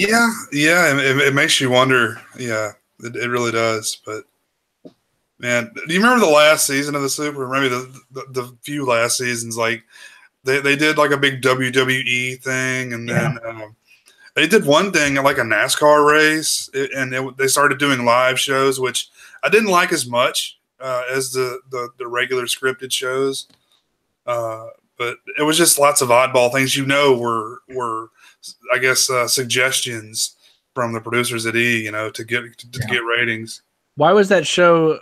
I was always under the impression that he left the show because of Community, and that another host took it over or something, and then it didn't do well, so they got rid of it. No, what happened? He actually came out. He's talked about it a few times, but Community had nothing to do with it. He was doing both. I mean, when you think of what the Soup is, it's basically like he's reading the script and he just stands there, and like they can churn those out pretty quick.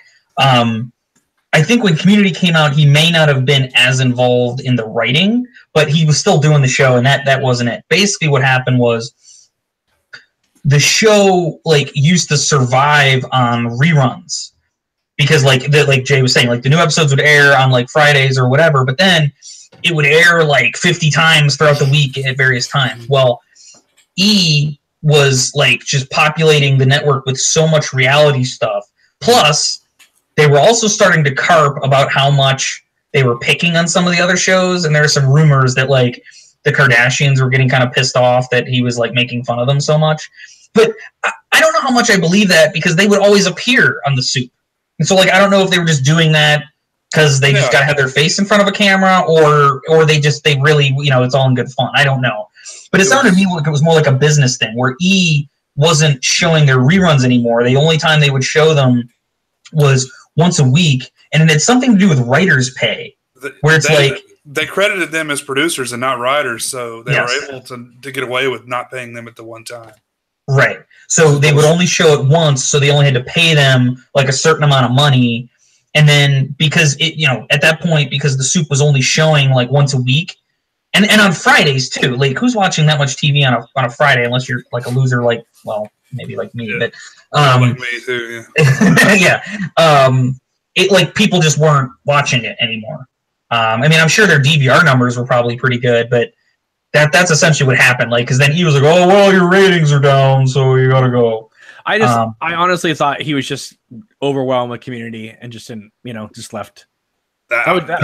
I mean, he was doing both the whole time. I mean, and like Jay's saying, like in those final seasons, like it almost seemed like the Soup was churning out even more content. Because during the holidays, they would do like special edition award shows, like end of the year countdowns, and they were always churning out a ton of great content. And so I don't think it was an overwork problem. And I never saw like an unfunny episode. Like every episode had something in it that was really, really funny. And I never saw it on Fridays. I always caught on one of those reruns. Like anytime I flipped, it was like, oh, it's on. And I would leave it on when I saw it was on. Yes. The Soup was one of those shows where if you're flipping channels and you landed on the Soup, like odds are you'd stay with the Soup. And just the weird shit you'd hear, like so meaty. Like it was like, what the hell? It was like, those little segue things that they would do. And it was just it felt like, okay, real quick. TV's on this whole nostalgia thing going on, right? They're bringing back everything. For Eric, for you now have the Soup back, but you also have Mystery Science Theater back. Yeah. Right? Now, are these shows still as good, or do you think that that because they were kind of underground before, now that they're becoming embraced, and kind of pushed by like Netflix, are they still allowing them to be sort of underground and celebrating that, or do you feel like they have changed a little bit because they're not so indie anymore? it's a great segue because I was actually going to mention that I think the reason I like The Soup so much is because I'm a big Mystery Science Theater fan. And whereas Mystery Science Theater like riffs on movies, The Soup was like riffing on just pop culture, just everything, like riffing life to some extent. And so I've always kind of liked that. And Joel McHale, by the way, appeared on the newest season of Mystery Science Theater, and I think he even did a little bit of writing for it. As it pertains to Mystery Science Theater, it's a thorny question for me because I did see the new season. I liked parts of it. This is the Felicia Day, Patton Oswalt season, right? Yes. Okay. Yes. Oh, I thought you liked it. Okay. So I hadn't heard this. So I did like it. My thoughts, it's sort of the inverse of Twin Peaks. I liked it more than I disliked it. I'm not raining on it, but I am a huge fan of the show, and so I was a huge fan of like the earlier seasons. And your question, Cameron, is a valid one because Mystery Science Theater, like, it was all about the movie riffing. Like, yes, they would do little skits and sing songs and do things, but the core of the show was the riffing. And to me, even the in-theater chemistry, there's just like little things that would happen like while watching the movie, and you'd like see the performers kind of like their little like those shadow around me. You'd see them like lean over and like bump each other, or they'd sway and dance to the music. I always loved that. This new season didn't have that as much, and part of it has to do, I think, with it's a brand new like team of people doing it, and I think that riffing movies it's kind of a practice thing. Because actually, I did attend their live tour. Mystery Science Theater, if you didn't know this, did a live tour across the United States, and I saw it in person, and I actually thought it was great. And by the way, Joel Hodgson was there. I was like sitting like 10 feet from him because, oddly enough, like the creator of Mystery Science Theater, a really smart guy, funny comedian, he was basically a stagehand. Like, he took some questions at the beginning, like, kind of like being the host sort of, but then like throughout the show as like Jonah Heston, who's the new guy, he like they would like throw things, and you could just see him on the side like picking things up, and like I just thought it was just a really cool thing to see. Like, here's a guy who's created like a really great IP, and he's got just a very sort of humble personality about it. So I say that, but the new season of Mystery Science Theater bugged me a little bit because I sort of felt like they haven't really gotten into the riffing groove just yet. The later episodes were better than the earlier ones, because in the earlier ones you could just tell there was some nervousness. They were kind of just shouting things at the screen. Sometimes, I think everybody knows, Mystery Science Theater is scripted. Like, they're not just making stuff up on the fly, but there's still a conceit that in the fiction of the show, they haven't seen this movie before. But a couple of times, more than a couple of times, like the riff they were making it so fast, so soon after like a thing happened, it was taking me out of it, because it was like, okay, like you're reacting to something that happened like 0.4 seconds ago. There's no way like you're ready to say that. Like, they didn't have their timing down just yet. Mm-hmm. So I'm just hoping that improves, and some of how they produced the show, I think, lost some of that indie vibe, to your point, Cameron. Because in the old days, basically all the writers huddled in a room in front of a TV. They had notebooks. Someone was like typing for them, and they just like watched the movie again and again and again, and they threw stuff at the TV. They kind of all sort of community, figured it out. Whereas now, I'm pretty sure that they're not doing it that way, or not all of them. Because like Dan Harmon did writing on it. Patton Oswalt, in addition to being a performer, did writing on it. Joel McHale did writing on it. I think they like choose the movies and send them out to this like network of writers who kind of all do their own take on the movie. And then Elliott Kahan, and I could be butchering his name, but he used to be head writer for The Daily Show. He's now the head writer of the show. Mike Nelson used to be the head writer in the old days, but I'm guessing he like sits down and compiles the script, or I don't know, maybe they do conference calls or something. It's a little too polished, if that makes any sense. Well, sorry, it's a long-winded way of saying I do think it's lost some indie vibe. Okay, but it's still good. So real quick, so then this is what it says to me.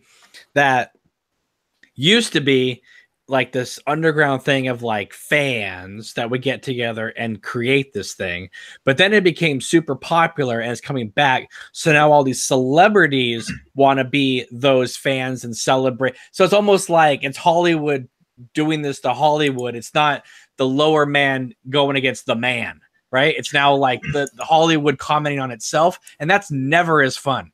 Right.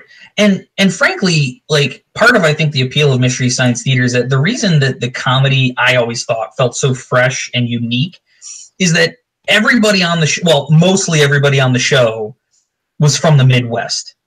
And so you didn't, like you're saying, it's not like you had some like polished Hollywood writer kind of like riffing on things. You had a bunch of really quirky, unique comedians from the Twin Cities, from the Midwest regions doing this.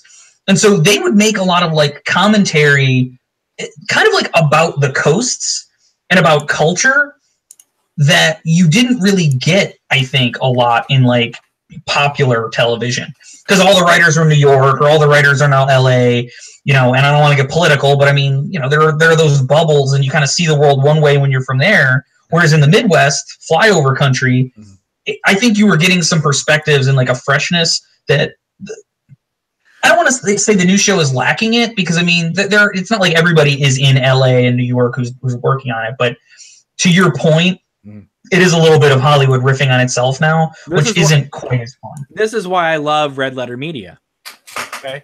Because they're based out of Wisconsin. Yeah, and that's something like, you know, I want to see more of. I want to see. I mean, there's 47 other states that we never hear from. I want to see something from them rather than just a flood happen in their town. You know, I mean, right? Because if you watch the news, there's only 5 states that exist. Right. Oh, for sure. Yeah. Unless some horrible tragedy happens. Other than that, no, Red Letter Media, I love that kind of stuff. You know, it's really funny. I'll do a plug real quick because you mentioned Patton Oswalt.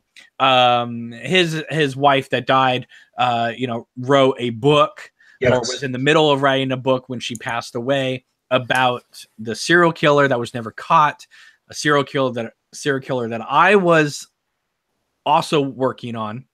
That's correct. Right. A script, but I knew her. I was very good friends with her. She was one of my first interviews I did. It's on my YouTube channel. She was like, she wasn't thinking about writing a book yet. She was thinking about just doing it as blog pieces.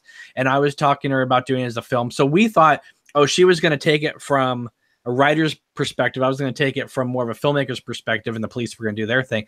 So I haven't looked at her book yet. I was cited as a source in one of her articles. I'm not sure if I was cited as a source in the book yet. I haven't been able to look yet. But the good news is that CNN in March is going to be doing like an 8 or 10 part documentary series about these series of cases. And last summer, I was interviewed for it, which is cool. And then they contacted me and said, I think we're going to be able to use about 5 seconds of what, of what we interviewed you about. But hey, for 5 seconds, I'll be on CNN as a filmmaker talking about this case. So hey, that's cool. I don't know what day, I don't know which episode, but I will be on CNN this month at some point for at least 5 seconds. Please make sure if you find out in advance when that is. Yeah. I'll retweet it. I'll post it out there. I'll make sure people know because I want to see it. So I'm thinking that the Bird with a Broken Wing Facebook page, when that starts getting like a lot of likes that night, I'll know that it was that it was right. That tonight was the night. Right. I myself, I want to watch it, but you know what? Sometimes you get involved in the story. It's very personal. It's very, it might be a little too uncomfortable for me to sit and watch. I don't know. I want to watch it, but it's fake news. But I guess I can spare. That's hashtag sad. Very sad. All caps. Yeah. Anyway, so I just want to give a plug that Patton Oswalt is a really great guy. His wife was very nice, and we were all working on this case together. And so I'm glad her book's doing really well. So I'll be on CNN for 5 seconds this month talking about it. So there it is. Very cool. Well, it's going to be a big month for you, man. Yeah. But actually, to a point that Cameron just made, though, about how shows, focus on like maybe 5 states. There's all these other states. It'd be great to see what's going on there. Mm-hmm. Jay and I talked about this a little bit when we did our show where we talked about Justified, because I maintain that part of why Justified had the appeal that it did, even though it was filmed mostly in LA, is that it was depicting like a different part of the country, and it was depicting like, and I thought it did so like respectfully. I mean, sure, there were some very rednecky characters, but like the thing is they weren't dumb, or Dewey Crow was dumb as a post, but like not Dewey Crow. Actually, it is Dewey Crow. Dewey Crow was dumb as a post. I'm thinking of Dickie Bennett. Dickie Bennett was not dumb as a post, but the point is that it kind of, Hollywood today, I think, treats the South like they're just a bunch of dumb people, and there are dumb people everywhere. Like, and in Orc, I'm gonna fire a shot over at New England.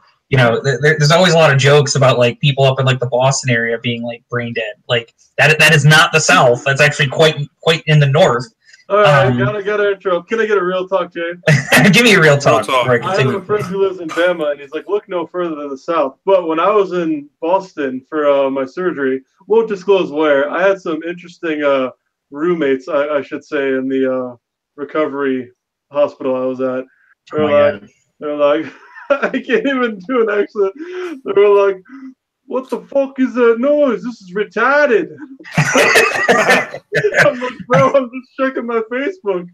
Well, you know what they say about Boston is that you're either a cop or you're a gangster, but you're a drunk either way. So, dude, there were so many people who came in. They're like, "Oh, Jimmy, good to see you again. Oh, you fell over. How drunk are you?" He's like, "Oh." And if you are from Massachusetts, I hope he doesn't kill me. I hope he doesn't kill me. Please don't kill me. And if you're a real jerk and you live in Massachusetts, you're what's known as a masshole. So, okay. You know the truth though, Massachusetts, it's like 50-50. Most people I encounter are nice, but Vermont, New Hampshire, and Maine, some of the nicest people you ever meet, at least in my experience. Yeah. My whole point is that I think there are truly nice people everywhere. Exactly. But the South, it is undeniable that like Hollywood seems to think the South is populated purely by dumbasses. And Justified turned that on its head because there were some really smart, really cunning villains on Justified who, like, on the surface, you looked at them and it's like, wow, this is like just some like dumb hick. And they were like, they had like, again, like Boyd Crowder. Like Boyd Crowder, they always joked about how he had big teeth and high hair. Boyd Crowder was, I think you could make the case, Boyd Crowder was smarter than Raylan Givens. Definitely craftier. And like that, to me, that's, I think, the appeal of the show. I'm sorry, Jay, I stepped down you there a little bit. Oh, sure, no problem. Yeah, I mean, I would say the same for a show like The Wire. I knew literally nothing about Baltimore before The Wire, and you get to hear their unique accent. And it's weird. It's not a very like large area, but there's so many different accents. It's like you've got the Boston accent, the Philadelphia, Pittsburgh accent. You've got New York, Baltimore, New York. I mean, just New York by itself has like so many different kinds of accents. Yeah, I think if more states offered tax incentives, then maybe we would get more stories. Right. And that's what it is for sure. It's LA's got the infrastructure, Vancouver has got the infrastructure, and they make it palatable. Even Baltimore, that's why there is filming in Baltimore. Is the city? They have a pretty rich film industry there, and that's why. I mean, House of Cards does a lot of its filming there and in New York. Yeah. I mean, I one of the biggest places right now is Atlanta, Georgia, for filming. Whether it be The Walking Dead, all the Marvel films, even Black Panther was shot in Atlanta, Georgia, not in Africa. And that might all be changing pretty soon too. But right now, I mean, it's when Billy Bob Thornton made Sling Blade, he was able to make, a $900,000 movie. Make it look like a $6 million movie down there because he was able to utilize Arkansas, which wasn't charging. They were happy to give away film permits for that movie, because nobody was filming down there. And I'm telling you, like Sling Blade, I know it's like one movie. It's so authentic because it's really there. They're not filming on the outskirts of Los Angeles. I'm right. Right. That it inspired Robert Duvall to then make The Apostle a year later, in a similar type of thing. And I just wish that there was more crews that would do things like that, because like when the Coen brothers did Fargo, I understand a lot of those people were putting on accents, but still though, it's an area of the country we never see. Hey, wait, Cameron. Real. Sorry, or what were you saying? I just have to say this real quick. So you said Georgia, right? And then everything, it seems like that Danny McBride is associated with, or that Will Ferrell produces, is like South Carolina or Georgia. So is it South Carolina too? Or I don't know. Well, see, Will Ferrell is actually from Irvine, California, which is down by Los Angeles, or is an hour south of Los Angeles. Well, I swear to God, every episode of Eastbound and Down and Vice Principals, it says was made in South Carolina. I could be wrong. Well, there's, what? I thought they were made in Georgia. Because Georgia's got a pretty vibrant film industry. I mean, a lot of the Marvel, like, in fact, Black Panther was partially filmed in Atlanta. Yeah, so I mean, there's a pretty big industry down there. But like, there's various CW shows that are filmed there. The Walking Dead, a lot of Disney stuff is made down there. That might change though if that LGBT bill gets passed or doesn't get passed or whatever it is. Whichever way it happens, Disney might pull everything out, and then forget it. That state is going to be hurting a lot. Oh, okay. I didn't even know that was still going on. Stop it, Cameron. Yeah. I think even The Walking Dead, AMC was thinking of pulling out of there too over that. What's the specifics on that? What is the controversy? I can't really speak to it except that they're looking to pass a bill that would it would not make it where same-sex couples could adopt children. Yeah. It's changing like adoption law or something. They're saying that. So right now they can't? Is that? No, they're saying they can. They want to change it to can't. I don't think that would happen anyway. Well, the governor says he wants to do it, but again, money talks. And if Disney's like, we're going to take everything out of here. If CW, and there's all these like showrunners saying we're not going to film there if this thing passes.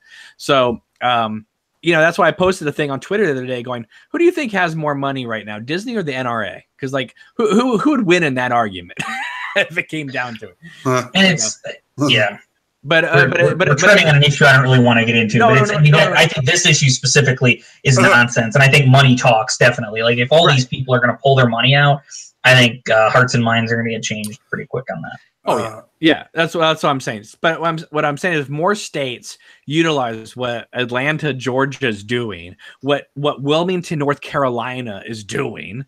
If it opened it up where like South Dakota was like, hey, come on, film over here, there would be so many movies filmed in all these states. Think of True Detective season 1. Oh, man. First of all, the acting in that season is fantastic. The story is fantastic. There's so much about it that's good. But I think it's undeniable that Louisiana was a character. Yeah.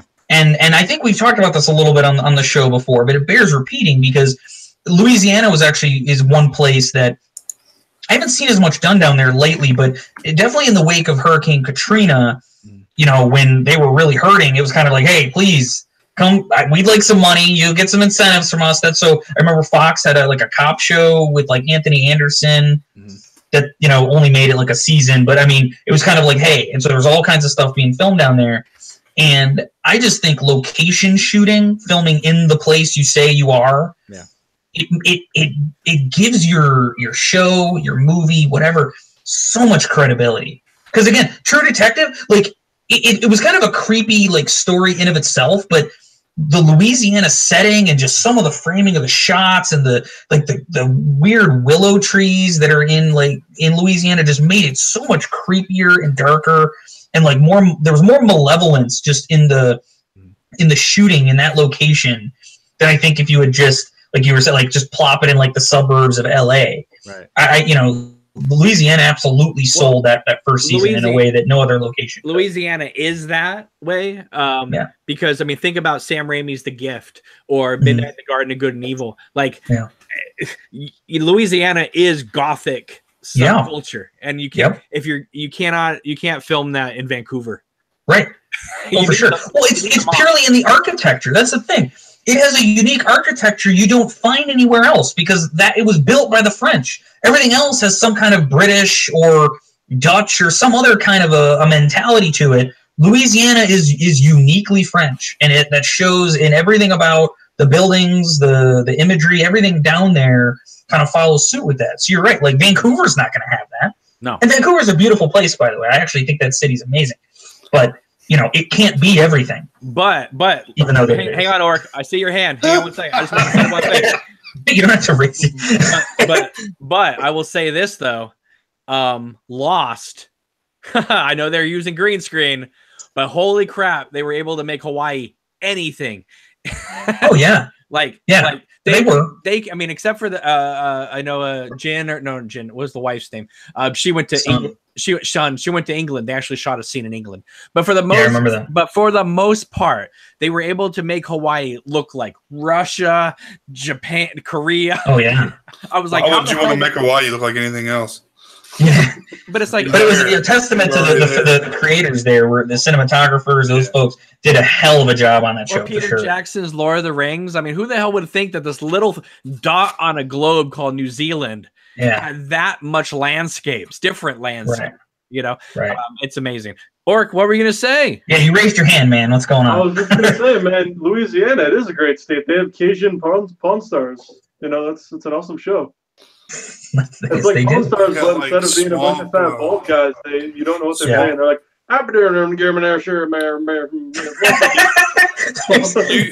there's a South Park where there's a character from Louisiana who talks just like that. You can't understand a word he says. Boom Hour from King of the Hill. Is that where he's from? He's from Louisiana? He sounds like that. He does sound like that. That's funny. Hi, Hank. He's like, they're sitting with, they all have beers and rifles. He's like, hi, Hank. He's like, so what do you think about that today? He's like, first American and Bobby's just sitting there, his guts out to here, and he's just like, and let me just add one little quick point, because we live in this internet culture right now, right? None of us would know each other without the internet. Mm-hmm. That's true. We're able to do these shows, the Sausage Factory. We're able to do my stuff. All these. Jay's channel. None of us would be able to do our shows with the people we do them with if it wasn't for the internet. Okay. That being said, okay. So why does every TV show and movie still have to be made in Los Angeles and New York proper, or Vancouver or whatever like that? Like, we have the internet. Shouldn't we be able to make TV shows and movies now remotely all over the United States? Yeah. And then, like why can't filmmakers get together in South Dakota or whatever like that and make a Hollywood film there? I mean, yeah, there's not maybe the tax incentives, but you don't need to be in Los Angeles to be a filmmaker anymore. How many people are in Austin, Texas making movies? Right. You don't have to be in LA. And yet the perception is still, you got to move to the coast. You got to move to the coast. Yeah, and the technology too is so good. Like what an individual can do. I mean, hell, didn't Steven Soderbergh just do like a movie on an iPhone? Or someone did. Yeah. Like, so the technology available to just Joe Blow is so good. Like that, the Friday the 13th, not documentary, but the fan film, Never Hike Alone. Mm-hmm. That movie was great. The production value on it was actually really fantastic. And again, I don't know what he filmed it with, but I mean, I'm sure, he didn't have like a big old crew, like a big Hollywood polished production, but it looks like one. I mean, for the most part, he did a really good job with it. And Cameron, I'm expecting similar high value production out of you too, sir. But I'm just saying the point is, it's available. Unfortunately, Tom Matthews will not be in my movie. But I like him. But I will say that's a great catch for the film. And I mean, I know you have kind of little things about it, but for the most part, what, Never Hike Alone? Yeah, I know you did. You thought they tipped their hand a little bit with Tom Matthews' character, but so I overwhelmingly liked the movie. I felt the ending was a little bit. The ending was just a little bit like too cute by half. Like. So Tom Matthews return. Well, sorry. So if you haven't seen Never Hike Alone, you may want to skip over this part because it's a really good Friday 13th fan film. I'm going to talk about a spoiler here, but okay. All right. So I've given you guys a chance. Tom Matthews returns at the end as like a paramedic who helps like the guy we've been following the whole movie, and he's Tommy Jarvis. Even he's like wearing it like on his shirt just to hammer it home for you. And it felt very strange how like they find this guy who's all beaten and bloodied in the woods, and they're trying to help him, and like Tommy Jarvis doesn't really seem all that worried. Like they're right near Crystal Lake. This guy's all injured, and he's just wandering around. Like, oh, okay. It's kind of like, dude, you know Jason. And then he later on, he does his famous line from Part 6. Where he's like, "Hey, asshole!" Like, so clearly he knows and he remembers, and it just felt like he was being very aloof, and it just didn't make sense, and it just was very jarring. I thought that like 95% of the movie was very, very effective, and that the ending didn't stick the ending like I wanted it to, frankly. But be happy. But it was still very, very good. So but be happy because that's the most Friday the 13th you're going to get because Paramount's not going to do shit. So, which is I wanted to mention this, and I know this is we're kind of like a TV channel, but whatever. We'll talk about whatever we want to talk about.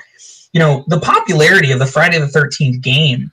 If Paramount or whoever owns these rights doesn't get, first of all, let me just obligatory make the point. We have found our way to Friday the 13th. It's sort of an axiom of these. The Sausage Factory, any show, it's always going to come back to Friday the 13th. I had Subway today, and meatball marinara. It's really good. They don't have gym mats in there. It's not an ingredient in the subs anymore. So you can enjoy meatball marinara.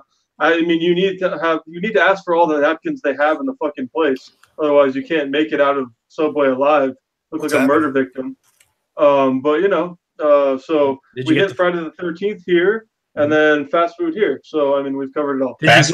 Did you get the 3 cookie side or the chips? I get here's how you do it. You get the chip combo. You get the foot-long meatball marinara. You get the large drink, and then you get your little bag of chips like they used to sell in school. But then you do, is it 4 cookies for $1? And that's what I get. I don't like Subway very much right now because ever since they got caught in their foot-long controversy, they upped the price, so we had to do that extra inch.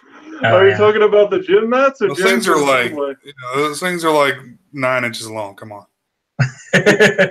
That's what Jared said. Lord. Yeah. He's trying to get out of jail, by the way. Oh, yeah. I find it funny when a tall model comes in who's like 6'4", and she's like, "I'll take a foot long." I heard he's gaining all his weight back in prison. He's eating boxes of Little Debbie's a day from the canteen or whatever they call it. What's like that gossip outlet that Harley Levin runs? I can't think of the name all of a sudden. Harley Levin or whatever. TMZ. I don't know why I couldn't think of that. TMZ just ran a story about TMZ just ran a story that like Jared is challenging his. So he pled out. He pled guilty to a charge of conceit. This is how great of a show this is. We talked about Twin Peaks, so now we're going to get into a little legal stuff. This is fun.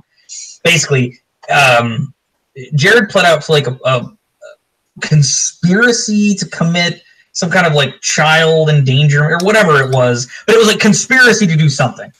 And he did this with like the feds, like the FBI. And his legal complaint is, well, that's actually not, there is no crime like on the legal books for the federal government for conspiracy to commit whatever it was that he pled to. So he's basically saying my conviction, like, my plea wasn't valid. The fact that the judge accepted it, like, isn't valid. And so I should be let out of jail. And he might have something here. I don't know. But basically it was TMZ's legal opinion that he's going to get out entirely or just nothing's going to happen with it. I don't think it would be like he's going to lose years off his sentence. It's the kind of thing where, I mean, heck, he might even have to like go back to trial again. But that's the Jared story. Like that's what happened. Okay, so what do you guys think of the Illuminati? Real talk. I know they live amongst you in California. Yes. This is like when they forget to read you your Miranda rights or something. Yeah. I don't want to lose the thread on the Friday the 13th thing though, because that was the Friday the 13th game that's out there is actually creating an entirely new generation of Friday the 13th fans. I perhaps unwisely am like a member of like a Friday the 13th the game page on Facebook, and I follow some stuff on Reddit too. And it's just really interesting to me to see like younger kids who, again, we could debate whether or not they should be playing the game in the first place, but let's just set that aside for the moment. Younger people, or people who hadn't known about the franchise, who are big fans of the game, are now like seeking out the movies. So like they just released like the first 8 on Blu-ray. There was a bunch of people talking about, oh, hey, I went out and got those. I want to see these. There's all kinds of debates about, like, is the first one good? Because, you know, again, from their perspective, Friday the 13th is all about Jason. You watch the first one, and the first one's very jarring if that's your perception of Friday the 13th. And so, to me, it seems to me like Paramount or whoever owns those rights or whoever's sitting on them is losing out on some money, because there, I think, are people out there now, a much larger audience than they think, who would absolutely be on board for a new Friday the 13th movie, just because all of the interest that the game has generated. I mean, think of how the game is like blown past all kinds of records. I mean, part of the reason that the game like blew all the servers and everything last summer is so many people were playing it, more than they ever thought would. Right. But here's the thing, Eric. I saw statistics that said that DVD, Blu-ray, all that stuff is not making money for studios anymore, right? Yeah. The big money, the really big money, is in the video games. So could it be that Paramount really doesn't give a shit about making another Friday the 13th movie because they're gonna make 10 times as much just on the games?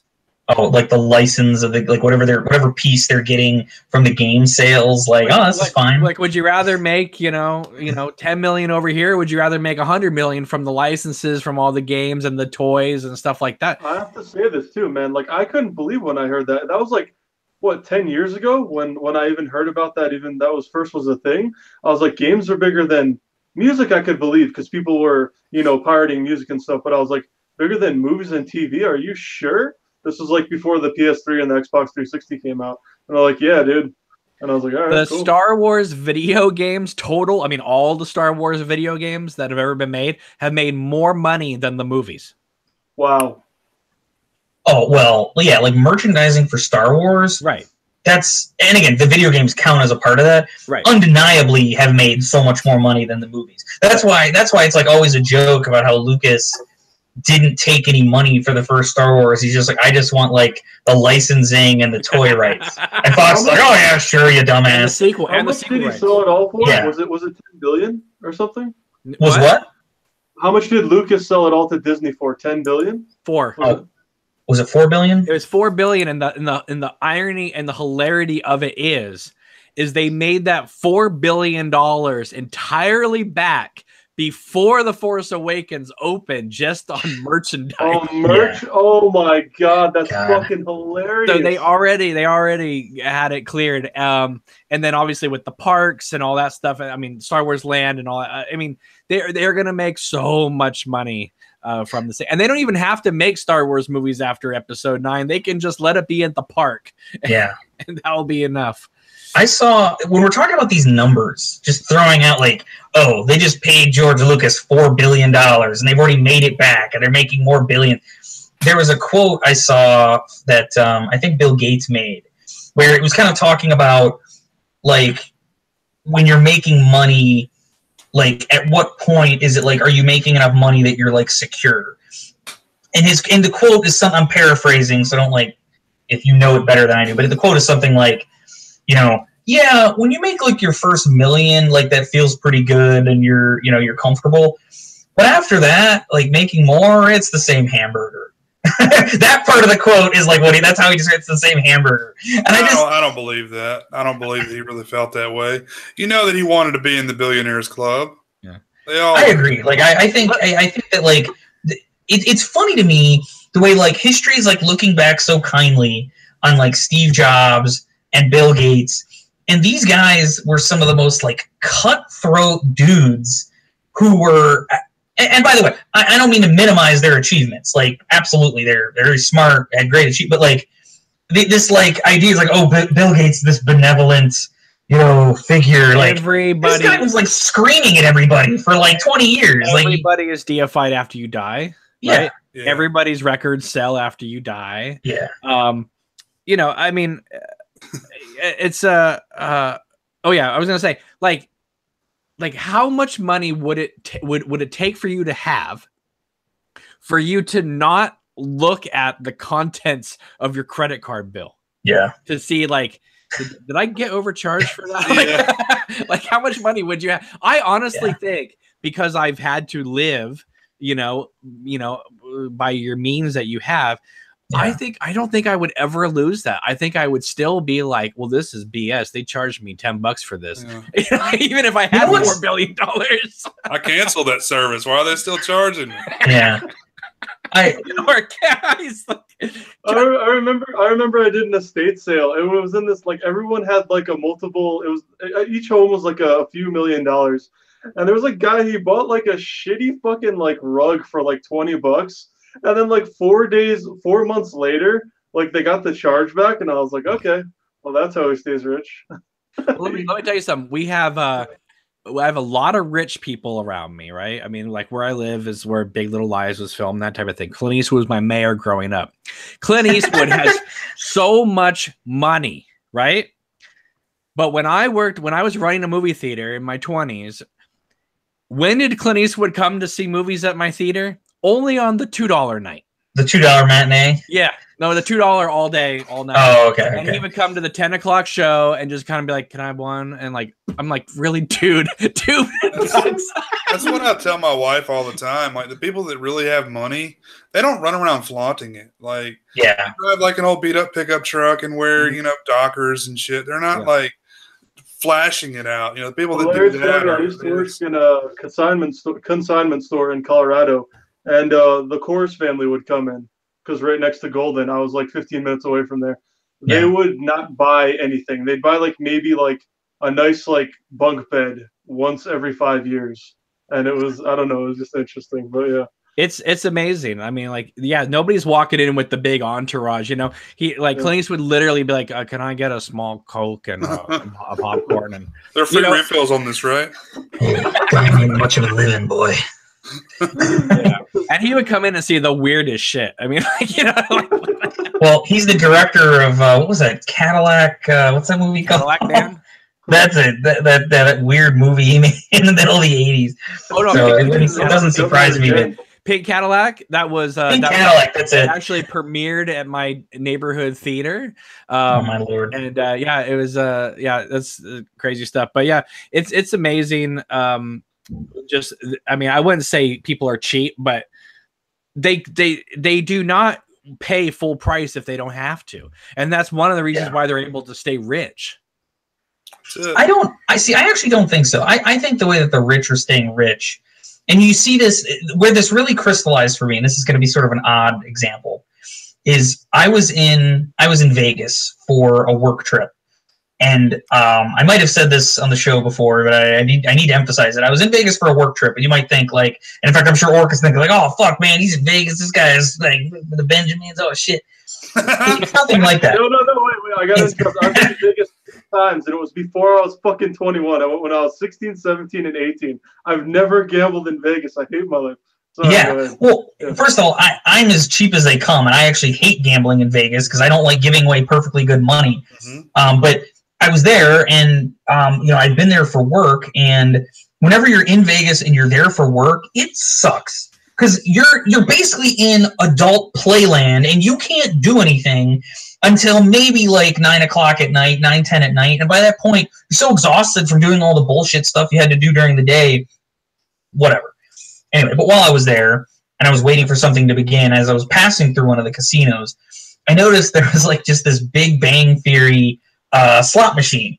It had Penny and Sheldon and the whole gang on there. And I started thinking to myself, like, what kind of money is Kaylee Cuoco, and apologies if I'm butchering her name, but Penny from the Big Bang Theory, what kind of money is she making just from having her image on that machine right there? And not just here, but it perhaps is in other casinos in the town. It's perhaps in Atlantic City too, whatever. But like, how much money does she get for that? And that image that's on that slot machine, maybe that's also on a bus somewhere. I mean, how I think the rich get rich, to tie this back, is it's like, I think they've got so much money coming in from like the thing, like they're making money that they're not really doing anything for. Like, she took that picture one time, she like licensed herself to like go on this machine, they give her money for her likeness. Right. And so she just has this check coming in. She didn't really do anything for. But that's why also... And now, for sure, like, she makes a lot of money per episode on the show, but I'm just saying, like, she does those commercials for Priceline. She's probably, you know, on other things, on a bottle of toothpaste in China, who knows? Like, that's where I think the rich people are getting their money from.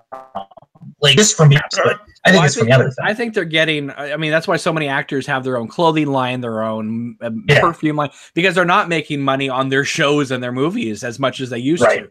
Because movie stars, I hate to say this, are dead. I mean, they're every once in a while there'll still be one, but for the most part, a movie star does not sell a movie anymore. It used to be like you could have Tom Cruise in your movie; it's an automatic $50 million opening. It's not like that anymore, you know. I mean, tonight Bruce Willis, Tom Hanks, and Tom Cruise might be like some of the last movie stars. Yeah, and but you guys can think of others. I'm sure there are some, but Cruise, you know, there aren't as many as there were. Tom Cruise opens Mission Impossible, but he doesn't open Rock of Ages. You know? Oh, right, yeah, right. I mean, so things like that. But like tonight, Bruce Willis is opening in Death Wish. I want to know what the hell that return's going to be tonight. Because he's been doing nothing but direct to streaming videos for like 5 years. You know? Wait, there was Die Hard 5 or 6 or whatever the hell he did with. Never happened. Nope. Lethal Weapon sucks. Wasn't that like years ago though? You know, I guess it was. I thought it was more recent, but yeah, maybe that was like 2012 or even earlier than that. I guess. Yeah, it was a long time ago. Every week. I'm not pretend it doesn't exist, but no, you know, every week there's a new one on streaming, and you know, it's weird that what's that goddamn movie called Good Day to Die Hard? The one that doesn't exist, right? Yeah, that one's horrible. His daughter is in the theatrical cut, but she's not in the extended cut. Like, I don't understand this. Wait, what? You mean like the R-rated cut that's like on DVD? She's not in it? No, they cut out that whole opening, but she's in the theatrical cut. So it's like it's two different movies, and I'm like, no. See, the only difference between Live Free and Die Hard was that there was the language was included and a little bit more, and a little more like violence. But it was still the same movie. A Good Day to Die Hard tries to do two different cuts of it, like one's better than the other. I mean, you know, so. I don't even want to, since I spent the first part of this whole video ranting about Twin Peaks, I really don't want to start a rant on A Good Day to Die Hard, but that movie tasks me, is all I'll say. Cameron, do you like A Good Day to Die Hard more than Die Hard with a Vengeance? No, I would take Die Hard with a Vengeance over 5. Because 5 to me is like he's not even John McClane in that movie. He's just Bruce Willis in that movie. Yeah. But do you like 4 more than 3? I do. What? I do. I'm having a seizure. No, see, you ask me this all the time, but I have issues. I have issues with. Or can't understand it. He can't comprehend it. So rather than me respond to you on this, allow me to pull up a clip of Michael Scott from season 4 of The Office to give you my opinion about why Die Hard 4 jumps the shark. Like, Michael gives this very impassioned description that I remember when I watched it on TV. I was like, this is it. How is it like the dumbest character on this show gets it? Like, this is it. Oh, God. Well, you know, I agree with Kevin Smith when he said he was reading the Die Hard 4 script and said, which, by the way, have to say, in Europe, it's known as Die Hard 4.0. Which is hilarious to me.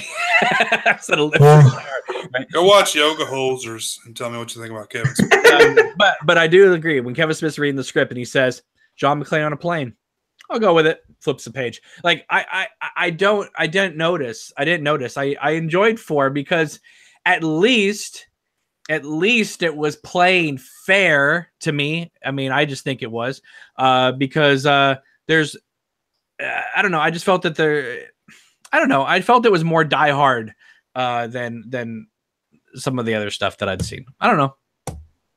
Whatever. You got to admit 4 is better than 5, right? You don't like me because I'm white. Okay, Cameron, that's kind of like saying like I don't like Yes. it because you gotta get me killed. Listen, I haven't seen 4 in a while, but what I'm saying is I remember seeing it. I really like it. I thought it was going to be too much CGI. It wasn't that. I hate Tim. I know you like Justified, but I'm not a fan of Olifantastic. You know, I liked him in Deadwood, but Timothy Olyphant, yeah, Timothy Olyphant. Unfortunately, he's hit and miss. And in fact, he's actually a weak spot in.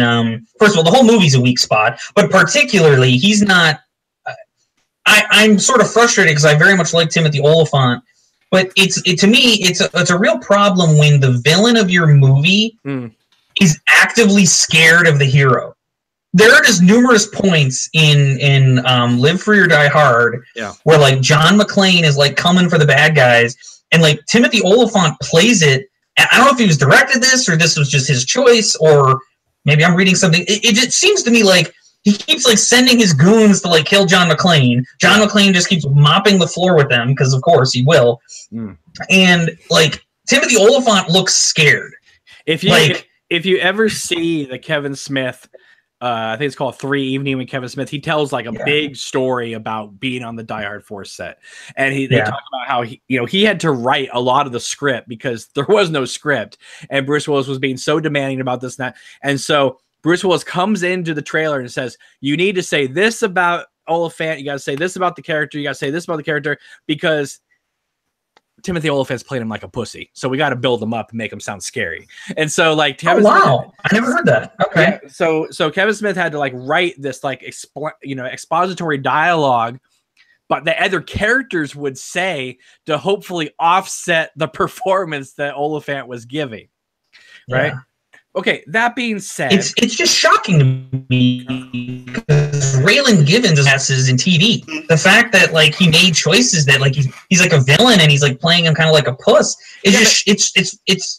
I find myself wondering. I'm trying to like make excuses for him. Like, was just the existing script not giving him anything to like work off of, or what? I don't know. I would say he's shitty in Scream 2 as well. I mean, like he's so cartoony. In that it's fucked up when you're in a movie with Justin Long and they call you a pussy. Okay, well, anyway, we don't want to turn this into the Die Hard thing, but I went into Die Hard 4 not expecting a lot. I came out going, hey, I was satisfied. I enjoyed it. 3, I was very irritated with, and I'm more irritated by the fan reaction to it now by acting like it's some masterpiece, and it's certainly not that at all. And I didn't like all these Pulp Fiction in-jokes with the movie. I didn't like that at all. I just no. It's supposed to be a Die Hard movie. I want it in a controlled situation, at Christmas.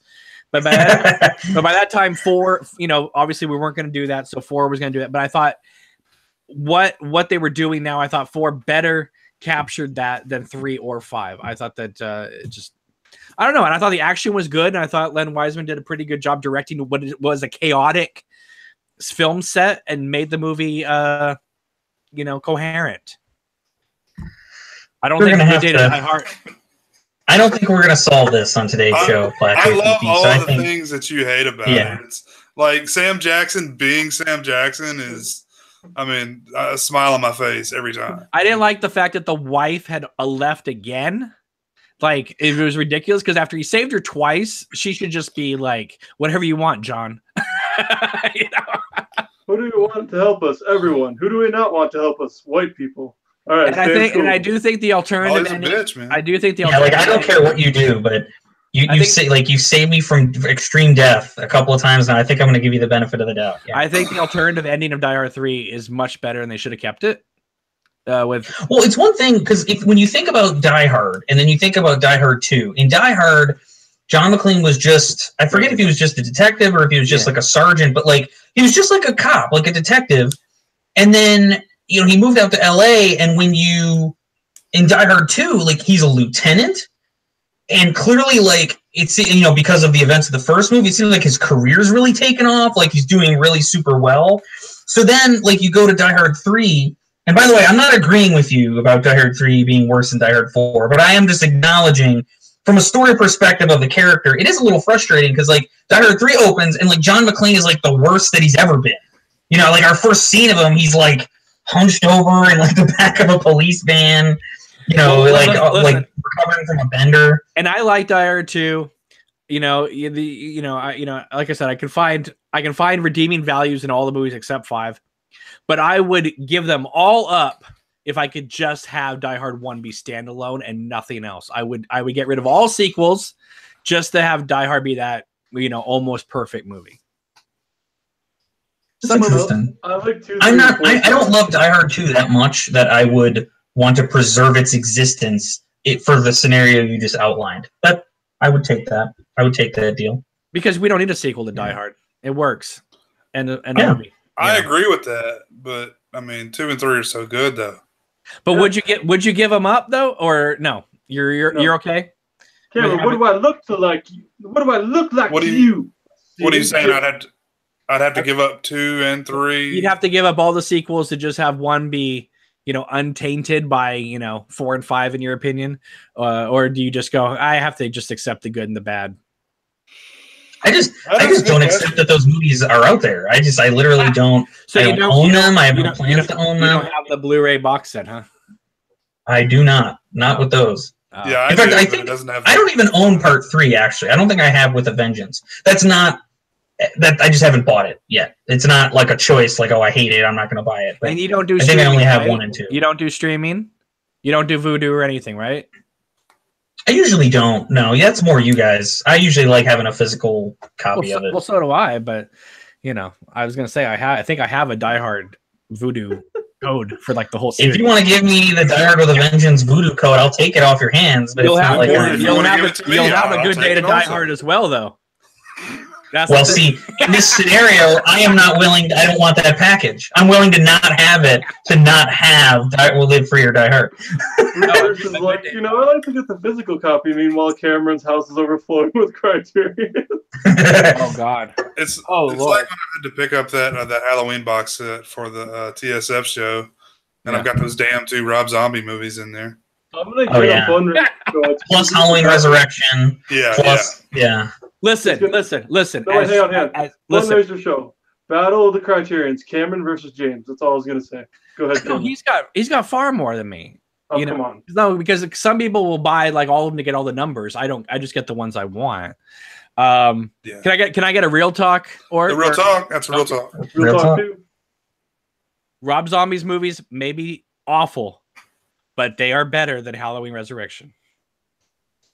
I will accept that about the end of Halloween. Rob Zombie, the first one. The good moments of Rob Zombie's Halloween movies are better than anything in Resurrection. Yeah, if you will let me choose what pieces of Rob Zombie Halloween I can have, yes, those are better than Halloween Resurrection. I would agree with that. I would say there's nothing in Halloween Resurrection that is worth preserving.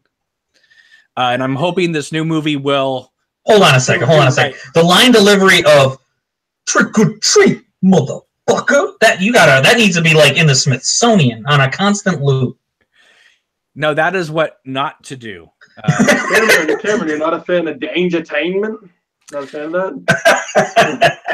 Oh wow! Look at this angle. Remember, Steven Spielberg went to this college. I know people don't like H2O. I really do like that movie. And I think that if that movie had gone out and then 10 years later we got the Rob Zombie movies, okay, whatever. But see, they had to go that extra step with Resurrection. Yeah. That made me go, thank God they're doing something else, because that Resurrection thing was horrible. And I expected a lot more from Rick Rosenthal after giving me Halloween 2. I expected a lot more because when I saw he was coming back for Resurrection, and the same director from Halloween 2, I was like, this is going to be good. And I went opening night and I was so sad. I was crying in my seat. It's frustrating because Resurrection feels like it could take Michael Myers out of that movie and it could just be a like video on demand, like any random killer in the movie. It's just so replaceable. Like, that's I think what, because like when you think Halloween is like the grandfather or the granddaddy of like the modern slasher movies, and there's so much love heaped on the original Halloween, to have it devolve into that. Because say what you want about Halloween 5, and I've said plenty, there's at least like the director made some bold choices. I agree with very few of them, but it at least is like attempting to do something unique. Resurrection is just a paint-by-number slasher movie that could be any slasher movie, and that's what kills me. And they had to, get those Dimension stars, to fulfill their contracts by giving them an extra movie. So we get the guy from Save the Last Dance. Can I get one more real talk? Real talk. Halloween 5 is a good movie. I mean, it's a matter of degree. Like, is it better than Resurrection? Yes. Is it better than like the Rob Zombie movies in totality? Yes. I'll say compared, Halloween 5 is probably in my. I'm gonna say. Dare I say it's probably in my top 4 of the whole series. What are your other top 4? Like, I gotta hear this. You need to. Okay, H2O. That's in your top 4? Wait, is that number 1? No. Oh, okay. No, my number 1 is even more controversial. Wait. Oh, give God. me 1 through 4. 2. Kevin. I'm about 2 first. No. My number 1. This is very controversial. I know. But No. Wait. 4 to 1. Come on. Give us. Oh, I don't know. I just made up 4, but I think Halloween 5 would be number 4. H2O number 3. Okay. Number 2 would be Halloween 4. Oh, wow. And then number 1 would be Halloween, the television version. No Halloween. I don't think that's controversial. Oh, I don't mind that. The television version. Well, because it includes those extra scenes, and I like those extra scenes. Yeah, but a lot of people would say those scenes are unnecessary. I think they are necessary. I think that Loomis going to see him as a kid is a necessary beat. I like the court scene. I don't know that it's a necessary beat, but it's not like I think. I grew up watching the television cut, so that when I went to rent it and then make a copy of it because I didn't want the commercials in it, and it didn't have those extra scenes, I felt gypped. Yeah. So there are some comments in the chat, and I just want to clarify my feelings on Halloween 5. I enjoy watching Halloween 5. I actually do, because I kind of like hate watch it. It's like I hate Tina. Like, I hate her. And it's like I like hating her, and I like watching her and feeling the hate for her. Just some of the characters in it are just so like Tina's boyfriend, like the weird biker dude with the nice, not biker dude, but the dude with the nice car. Like, he's just such a prick. Like, I enjoy watching him be killed in that really horrific fashion. But the way you guys feel about Friday the 13th Part 5, that's how I feel about Halloween 5. I think it's the one that everyone hates, but I get a lot of enjoyment from it because I think some of the shots that people don't like, I love all that. I love all those fancy, weird camera angles. I like the fact that there's a whole year that goes by where Michael apparently is living with this homeless dude. And I want to see, that's a movie I want to see. I want to see a Halloween fan film about the day-to-day life of them for a year, hanging out, being roommates. Halloween 5 and Friday the 13th 5 are incomparable. There are just such larger-than-life characters in Friday the 13th Part 5. The movie's a comedy. Like, I don't accept that it's even a slasher movie. It's a comedy. And like Ethel screaming at her, like there's who would be Ethel in Halloween 5? Who would be Junior? Like, who would be the coroner? The ready to get your hands dirty, like that guy. Like those guys don't exist in Halloween 5. Halloween 5 is played very seriously, very gothic. Like I do enjoy watching it, but I could never see it in the same light. Like, I see what you're trying to convey there, Cameron. I get it. But to me, it's apples and oranges. Yeah, I mean, it's not as outlandish as Friday the 13th Part 5. But I'm saying in terms of a movie in a series that is routinely hated on, and Friday the 13th 5 is definitely that. Maybe not so much anymore, but for a while, for a long time, it was the one everyone hated. I do like that, it's been reevaluated. I kind of like that. But Part 5 has actually become a lot of people's favorite. It's not my favorite, but I do like that it's been reevaluated in history. I think that's kind of cool. If you were stuck on a desert island, you only had one movie, it had to be either Friday 5 or Halloween 5. Oh, for me, Halloween 5. It will have to be Friday 5, because if I'm stuck on the island all alone, I've got Debbie Sue Voorhees to keep me company whenever I need that kind of help. So. Yeah, but in Halloween Fight, you get that cute blonde in the devil outfit. So Yeah, but she never goes all the way. So. Oh yeah, she has the condom ready. that's true. How the heck did we get onto this? I'm not even sure where this whole thread started. I think we actually probably should start winding it down. I'm actually Cameron, Ork. I'm glad you guys joined. I'm very appreciative because Jay and I, we really wanted to get a show in, but we hadn't done one in a while. So we thought maybe we'd have to kind of dust the cobwebs off. But this might be my favorite Plateau TV that we ever did. This was a lot of fun. I had some topics that I wanted to talk about at the end that we didn't even get to. Well, I guess that's good. We can save them for when we can reconnect, which will probably be in a couple of weeks. But Jay, I haven't heard a lot from you tonight. Are there any final thoughts you want us to think about? I'll give you first crack at it. I don't need to put you on the spot. I'm sure Cameron could go on for another 30 minutes on something if you need him on. As far as final thoughts go, trying to think if there's anything I'm looking forward to. Right.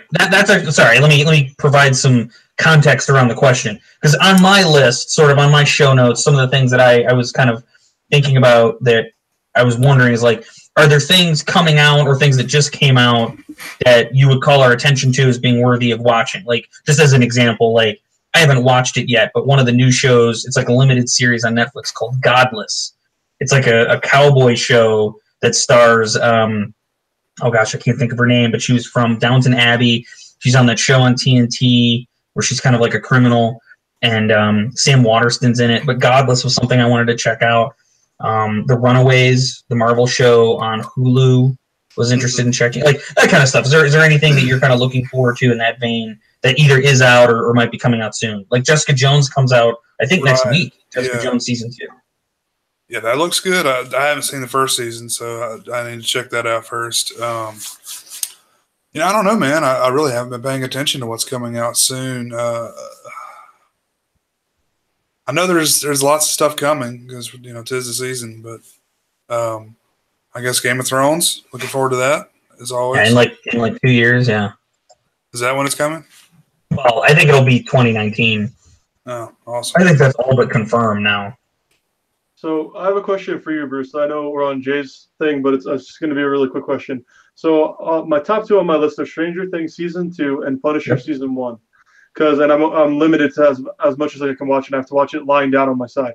Yep. That being said, I just completely I lost my train of thought. Oh, Better Call Saul. Stranger Things season 2, Punisher. And then Better Call Saul. Does it live up to the Breaking Bad world? Better Call. Oh, well, yeah, we talked about that a little bit on the show, I think. And to me, Better Call Saul is not Breaking Bad, but I think it absolutely lives up to the quality of Breaking Bad. It's a different show. Like, it is not the same kind of show as Breaking Bad, but that's good. And it's actually really good in what it is. Lots of good characters. So yeah, it certainly lives up to it. People were worried, like when Breaking Bad ended, it was so beloved, and they were talking about Better Call Saul. I think there was a lot of worry about like what it was going to turn out to be. Like, would it sully the memory of Breaking Bad? And I don't think so at all. I think it's actually been a great companion to what Breaking Bad was. Okay. Cool. Anything else you're looking forward to, Jay? I can't really think of anything right off. I haven't really been watching a lot of television lately, except for reruns of syndicated stuff that I've seen before. Which is that was actually part of what I had a long list. Like, I rewatched Battlestar Galactica, the reboot. I rewatched Monk. I'm still rewatching Psych. I'm not all the way through it yet, but I rewatched Person of Interest. I've been throwing some Office quotes on Jay on Twitter. That I've started rewatching that again. It's always kind of like these are shows like I put on when I don't want to necessarily have to give 100% full attention because I know what's going on.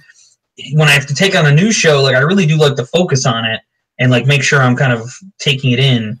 So I haven't been in like the mind state lately to get into anything new. Joel McHale might be the only new thing I've really got into lately. Also, like that runtime is a perfect length. Yeah, right around 30 minutes. That's great to do. Maybe before you go to sleep, or in between when you're doing other stuff. Yeah, and particularly The Office. It's like it's like a 22-minute show. Like my wife and I sometimes it's like we'll pop one of those on and then go to bed. Right. And it's it's comfort food is what it is. Like we know it. It's got good stuff. Although honestly, this time I'm not sure I'm gonna even watch season 8. I don't want to start a whole new conversation. We could talk about this on another show. You say that? I say that every time. I always watch it though, and I cry on the last episode without fail every time. I rewatched. We should. Oh, sorry. Go ahead. I was gonna say I rewatched the episode of Office last night of the season 1, episode 3, healthcare, when they start talking who has leprosy and who has Count Chocolatina. Who has an inverted penis? Yeah. All right, anal. Do you mean a vagina? Because I do, and I'd like that covered. Exactly. I'm gonna go, but I did want to leave you guys with what I consider the greatest thing I have seen in movies or TV in the last, 6 months. Okay. And that is the opening credits to Justice League, when they have a homeless man sitting on the street corner, and it says screenplay by Chris Terrio and Joss Whedon, and that Joss Whedon took over, for Zack Snyder. And the homeless man sitting there on the street with the screenplay credit there. And then it cuts to the homeless man's sign, which is filling up the entire screen. And all the sign says is, "I tried." Wow. And I thought, God bless you, Joss Whedon, for just sticking that in everybody's face. I tried. Poor Joss Whedon. He's had a rough go of it lately. He just stepped off of the Batgirl project. Yeah. The SJWs were going after him over like allegations of some sexism or something. We know why he's off the Batgirl project. Why? We do? Tell me. I've taken at face value what I've read. There's two main theories. I kind of agree with both of them, which is Justice League didn't do very well, so obviously get out of here. And the other thing is that he probably never was supposed to do Batgirl. They probably said he was gonna do something like Batgirl, so he was already technically there to help step in on Justice League. So it didn't look like just a takeover. It looked like he's here. He's gonna help out. Okay. And then he laid low for a while and took off. I mean, who knows? But Justice League wasn't the success it wanted to be. But I just love the fact that it just says in the entire screen, "I tried" on a homeless man's sign, and it's like I can't believe Warner Brothers let that go through. And I also can't believe they let their marquee superhero epic open with such a downer song. And who even did that? Who did that song? I remember watching it thinking, this is not how to open your giant, we're getting all of our superheroes together movie. Like, this is the wrong take. And I've actually defended Justice League. I don't think it's as bad as some people criticize it to be, but I remember that is not a choice I would have made. Not that Warner Brothers is dialing me up to help do this stuff, but it just seemed like the wrong idea. But you can tell watching that movie, like, seriously, what parts were whose and what. I mean, and you can totally tell, well, that was obviously because any moment that has Bruce Wayne and Gal Gadot walking around talking, well, that's a reshoot because they're summing up the whole plot so that it's under 2 hours. My big thing about that movie is there was no reason for the Justice League to assemble for that movie, and there was no real story to the movie, and Joss Whedon is I honestly expected him to pull it off a little bit better than he did. Not saying it was bad, but I expected a little bit more. But I think that all his accusations from his wife coming out did not help the process much. She railed him so bad to the point where I adore the guy, but even I took a step back after after reading all that stuff, and the fact that it wasn't just her accusations. He wrote a confessional letter, and she reprinted it. So, yeah, you know, so it's and it's unfortunate too, because I was actually thinking about, for the first time in probably more than 10 years, like revisiting Buffy and Angel, because I haven't watched them in that long. I mean, it's not because I don't love them. It was just that I'd kind of seen them so much, and I remembered I'd introduced my then girlfriend to them, now my wife. We sort of fell in love watching Buffy and Angel, and so it just was always a special thing. I didn't just want to arbitrarily pick them up again. It's on Hulu. I sort of hesitate. Well, I'm sorry, what, Jay? It's on Hulu. Right, exactly. But I've sort of, and I used to own them. I think I sold them when we moved. I had to blasphemy tear down. But I know, sorry. I've sort of hesitated at revisiting them, kind of because of that. Like I don't know. And it's, again, I'm not one of those people who's like looking. I'm not hunting these people down like some are, but it's kind of like, I don't know. Like, especially him. Joss Whedon is so outspoken that level of hypocrisy from him I find troubling. And it's and I know you're not supposed to have heroes, but he was probably one of my like heroes, you know what I mean? In recent memory. And so it just, and I don't really care about the politics side of it, but it just seemed like, you too? Like, I kind of expected him not to be like that, you know? I mean, I keep waiting for like other people that I like to just be you know, it's like, you know, all these people are getting called out, but like Michael Bay hasn't been called out yet. You know what I mean? It's like, well, I mean, we're still talking about accusations, right? I mean, yeah, there are people that have lost their jobs over accusations. There's no proof anywhere. In the Joss Whedon case, it was his wife who printed his confessional letter to her from him saying what he had done. So it wasn't hearsay. And so allegedly he had an affair with someone from Buffy or Angel. I have some theories about. It was numerous affairs with almost every leading lady he's worked with. Oh, wow. I didn't hear that. So that we're talking, I mean, who knows? Allegedly Sarah, allegedly Eliza, Felicia Day, whoever else. I mean, we're talking, I mean, you know, and again, under the guise of, oh, I'm married with kids and everything's great and I'm this big feminist and, you know.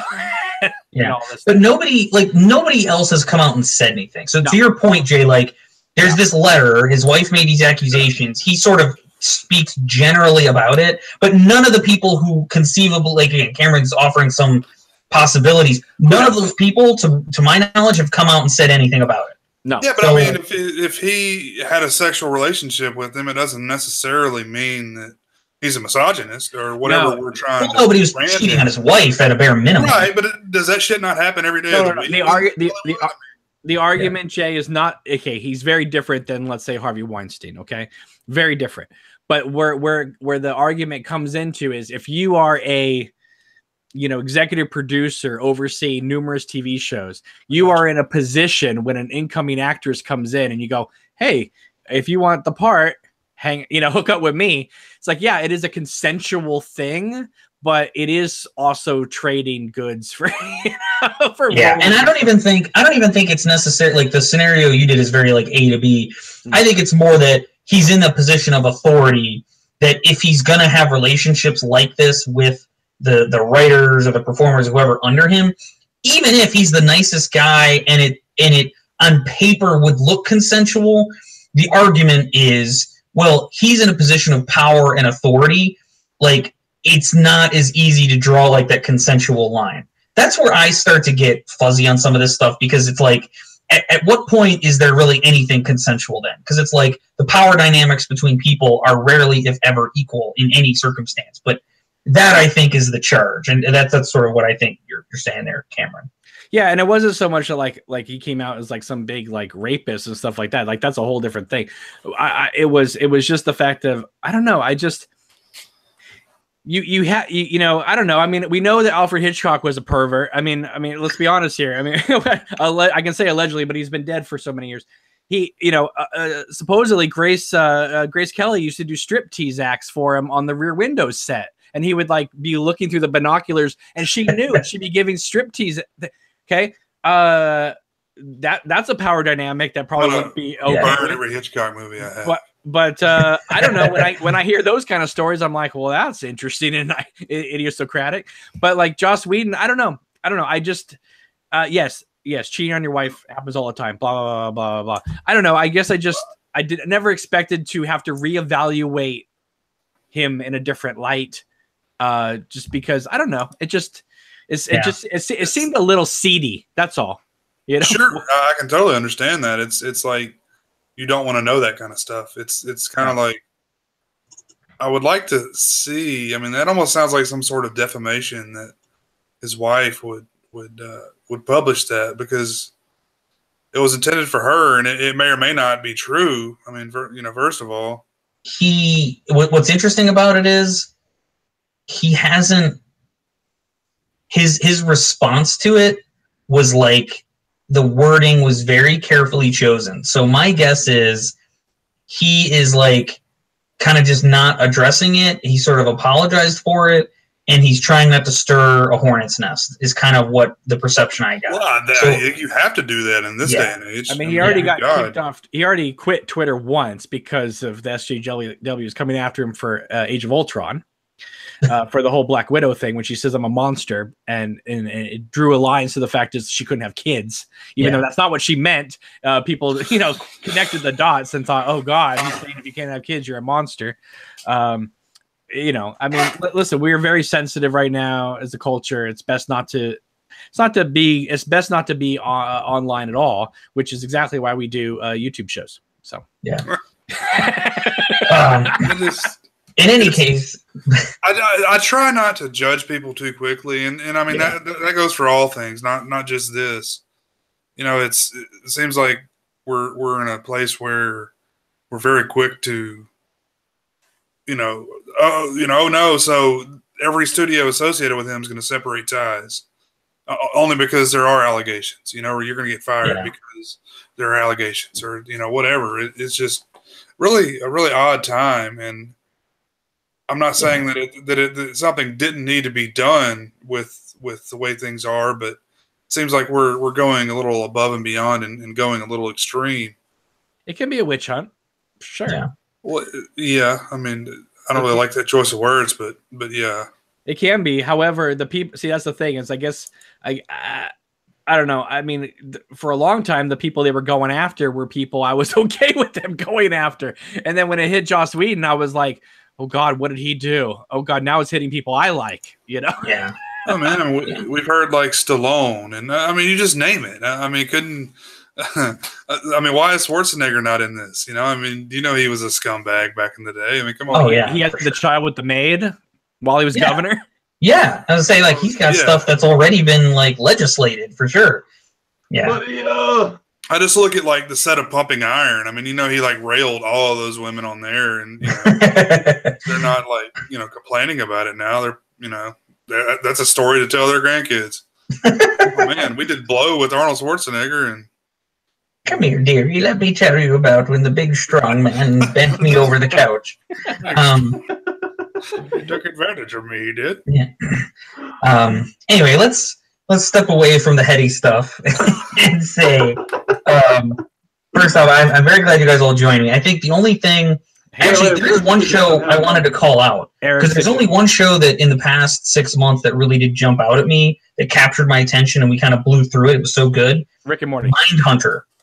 Mindhunter on Netflix was really very good, and it's kind of the most recent show, and there aren't many of those these days that like my wife and I like dedicated like specific time, like we want to watch this and like really binge it.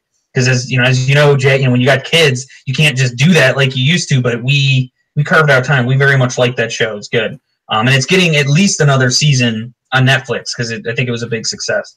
So I did want to get that one mentioned before. Netflix greenlights anything for a second season if like 10 people watch the first episode. So. I think Mindhunter was a legitimate success, though. Like I think that one really blew up. How? It's a closed box about what the ratings actually are, but it seems like Mindhunter had a little bit of like the zeitgeist behind it. Like when it first dropped, all of a sudden everybody was talking about Mindhunter. Does House of Cards end this year? It will. Yeah, this is good. The 6th season will be its final season. They're not going to do the spin-off anymore? That's a good question. I don't know. I think they're still maybe considering it, thinking about it, but the whole Kevin Spacey thing, I think, threw everybody for a loop. So I think at this point, really all they're talking about, or all they're willing to talk about, is just that 6th season is the last one. Spacey's out. He's already filmed some of it, I think, and it's unclear what they're going to do. I mean, I don't see any scenario where they do it that Frank isn't dead somehow. I mean, like, there's no other way to do it. No, he is dead. They've already announced that he's dead. Oh, did they officially say that? Okay. Yeah, I didn't know he's going to be dead off screen. So what are they going to do? They're not going to show his footage anymore because then they doesn't get paid, right? So they're going to just reshoot season 6? I would suspect they'd have to use some of it, just because now I actually still haven't finished season 5. My wife and I were just talking about that. We actually need to finish the most recent season, but I have a hard time believing that season ends on like a neat note. Like there has to be some transition, and just wasting that footage seems like they're not going to end on a neat note because they were planning to have him be in season 6. He was supposed to. Well, I understand. I'm just saying, like they've got to do something. Like just having him all of a sudden not appear feels. I don't know. I can tell you though. I like Kevin Spacey as an actor, but ever since that thing happened, I can't watch anything with him in it. I've thrown all his movies away. In his case, I think like him being kind of an asshole, like that wasn't a new story to me. The element of like where he's maybe taking advantage of like younger people or that stuff, that was new, I think. But like I've always heard stories that like he's just not really a nice guy and he's kind of a dick. No, I've heard that. I'm just saying that like when there's so much negativity thrust upon him and so many like the point where Ridley Scott's reshooting his movie, and it doesn't even look like he got cut out of the movie. I don't know, like I'm just like, yeah, when's the next time I'm gonna watch American Beauty? Not for a while. Right. Or the Ref. I really like the Ref. Garbage. 7 in the garbage. Yeah. Yeah, I don't know. I that's the one thing about calling out these people is like it taints them for who knows how long. Yeah. I mean there's even something as sensitive. I know we're trying to get off heady stuff, but even something as sensitive as saying Robin Williams committing suicide, I still find it hard to watch his movies. Oh yeah, totally. I do. It is tough, yeah. And it's not because like, oh, I miss him, because I mean I really like the guy, I really respect the guy, and I just like, I don't know. It's very hard for me to watch somebody where I know that behind the scenes they were just completely in pain and horribly depressed. I was like, it's very particularly like the movies he was making right before it happened. So like this, like the movie that like his last movie, you have to think he was experiencing these things while that movie's going on. That's tough to tough to watch. That was the gay movie he was in, right? Where he played the gay man. That was a great movie too. I don't remember if he was gay. I just remember he had done a movie that was kind of released posthumously. I know it wasn't supposed to be that great, but I could never to this day watch the that sitcom he did with Michelle Gellar right before. Oh, well, I couldn't watch it just because it was terrible. But well, I'm sure, but I'm saying that like things like that, like I can't bring myself to watch it. It's just I know people say, oh, it celebrates the people's lives, but I can't watch him in Dead Poet Society telling the kids not to kill themselves after knowing he killed himself. Yeah, it's what I mean. For sure. That was a rough one for me, man. I'm finally there. I've watched some of his stuff recently, but some movies I'm never gonna be able to watch again. Like World's Greatest Dad, I'm never gonna be able to watch that. Yeah, and again, it's interesting how just what happens in the public with certain actors or filmmakers can completely like just taint everything with their work. Tarantino seems to be getting away with it though, which is interesting because he came out and did that. He came out against what happened and clarified what that Uma article was all about, and I mean, I don't know. I mean, she seemed to take it to him pretty directly, though. She did, and then he came out and said, "Well, you know, you'll notice that she and I both worked together on that article, and it was the writer that spun it in this way." Blah blah blah blah. Oh, okay. I didn't catch that nuance. Okay. Yeah, so that's how he got away with it.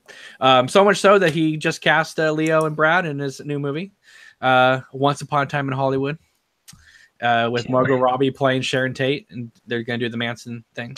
Oh no, really? Yeah.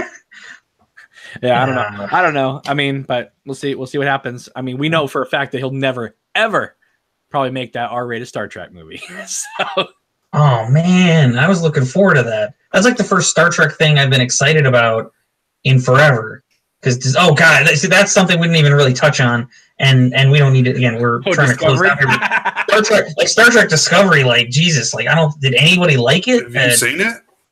I saw like the pilot that aired on CBS, and then I was like, I'm not paying CBS for their streaming service. My plan was to wait until the whole season was out and then do like the free week and just watch it in that week. And I still haven't done it because all the reviews were terrible. It's like I don't really want to put myself through it. Red Letter Media did 3 reviews of it. I've never watched Star Trek Discovery, but they're pretty fair, and they know Star Trek left, right, and center. And their reviews of it were such a takedown, showing clips to back up. I mean, if you thought what they did to the Phantom Menace was a takedown, watch what they do to Discovery.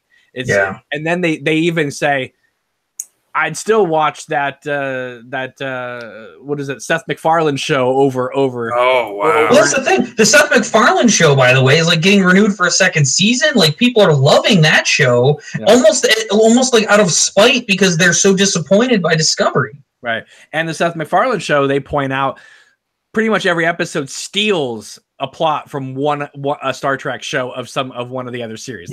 Like outright steals the plot.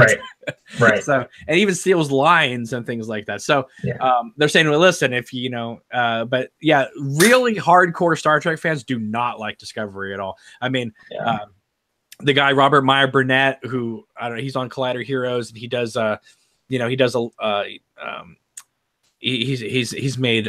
the movie. Oh God, what's that one with William Shatner? First Enterprise, is that it? I know what you're talking about. Yeah. Anyway, he does a lot of things, and he's really respected man. Every week he would write some blog of takedown of Discovery, be like, "This is the worst thing I've ever seen in my life," and no one liked it, but the newbies liked it. You know, like you're talking about the newbies who come into Friday the 13th and like the games, like the newbie who don't know Star Trek, right? Love it, but the fans, the old fans don't like it at all. So. I haven't liked Star Trek since Deep Space Nine. Me personally. Amen. Thank you, Jay. Finally, someone says a sane thing. All right, so I want to be fair. Like, I actually liked parts of Enterprise, just because I'm a huge Scott Bakula fan, and I felt like the final season of Enterprise, like they sort of realized what fans wanted to see and what would be good. So, like, I think the final season of Enterprise, that 4th season, has a lot of really good stuff in it, actually. And it's just too bad they didn't, they got canceled and didn't get to do a 5th season, because it seemed like they were going to kind of evolve and do more interesting stuff. Because the guy who played the Andorian, Jeffrey Combs, who also played Wei-Yun on Deep Space Nine, I think he was going to join the main cast. Like, I think he was going to be, like, the first... like, I don't know, maybe like the first Andorian in Starfleet or something. And he was great. Like, there were good things on Enterprise. So I don't want to pick on too much of it, but Voyager was garbage for the most part, even though I watched it. I was a dummy. But I know I've been disappointed, unfortunately, with TV Trek. I know you're gonna wrap this up. I need one more real talk, and then I'm gonna go. Real talk. All right. If I had $4 billion, if I had some of that Disney cheddar, as Oric likes to say, we know what one of the things I would do with it. I would get the rights, and I would make a movie of the Scarlet Gospel, which is Clive Barker's book of the death of Pinhead by the character of Harry D'Amour, who was played by Scott Bakula in Lord of Illusions. And I would bring back Bakula for the big screen, and have him take down Pinhead on a $50 million budget. That's what I would do. Oh man, that's like a mic drop right there. Because Scott Bakula, if you see Lord of Illusions, that guy could have been a movie star if that movie had done well. I love Scott Bakula. I've always liked Scott Bakula, yeah. Yeah, but if you've not seen Lord of Illusions, listen, it's not my favorite Clay Barker movie, but his performance is outstanding. And he's kind of like a more positive version of Mickey Rourke and Angel Heart. But yeah. But and I'm the guy that's like watching Will and Grace. I'm like, oh shit, there's Scott Bakula. Everybody's like, who? Who are you talking about? Yeah. Oh, yeah, man, come on. I don't know what I could say that would improve upon that though, Cameron. So I think it's probably time to wind this one down. You say $4 billion? Yeah, Disney. But he's only using 50 million of it to do this. Okay. Yeah, but I guarantee you, I'd make that money back, in all direct to Voodoo sales. Yeah, that's where you'd have to distribute it. Yeah, I dropped that on Netflix. That bread, right? You get that bread. Yeah, and then I would make sure that we all did a Sausage Factory episode in Louisiana. Oh wow! Together, that would be great. I'd love that. Yeah, we do have airplanes with beds on them. I can make it. Get you some of that fancy indoor plumbing, all you city folks. Or you'd be like that heart transplant girl on Airplane. Oh my gosh! Well, gentlemen, thank you very much for joining us. I am always glad when we have extra guests. Jay and I were thinking it might be a little light tonight, but Cameron, as always, you're a font of information. Work. The randomness you provide is provided like no other. Just a note, we don't plan to be away for another 6 months. The idea is we will keep doing these, but just a note, we will not be doing one next week, and we definitely won't be doing one the week after. I'm doing some work stuff and some traveling, so that won't happen. But the week after, which I think is like the week of March, I don't know, 20th or whatever that week is. Maybe we can do one then, schedules permitting. So hope to see you guys then. Hopefully we'll put some marketing out. You guys will know in advance. And thank you for joining us. I hope this has been fun. I enjoyed it. Cameron, Orc, Jay, good night, gents. I appreciate it very, very much. Take it easy. Good night.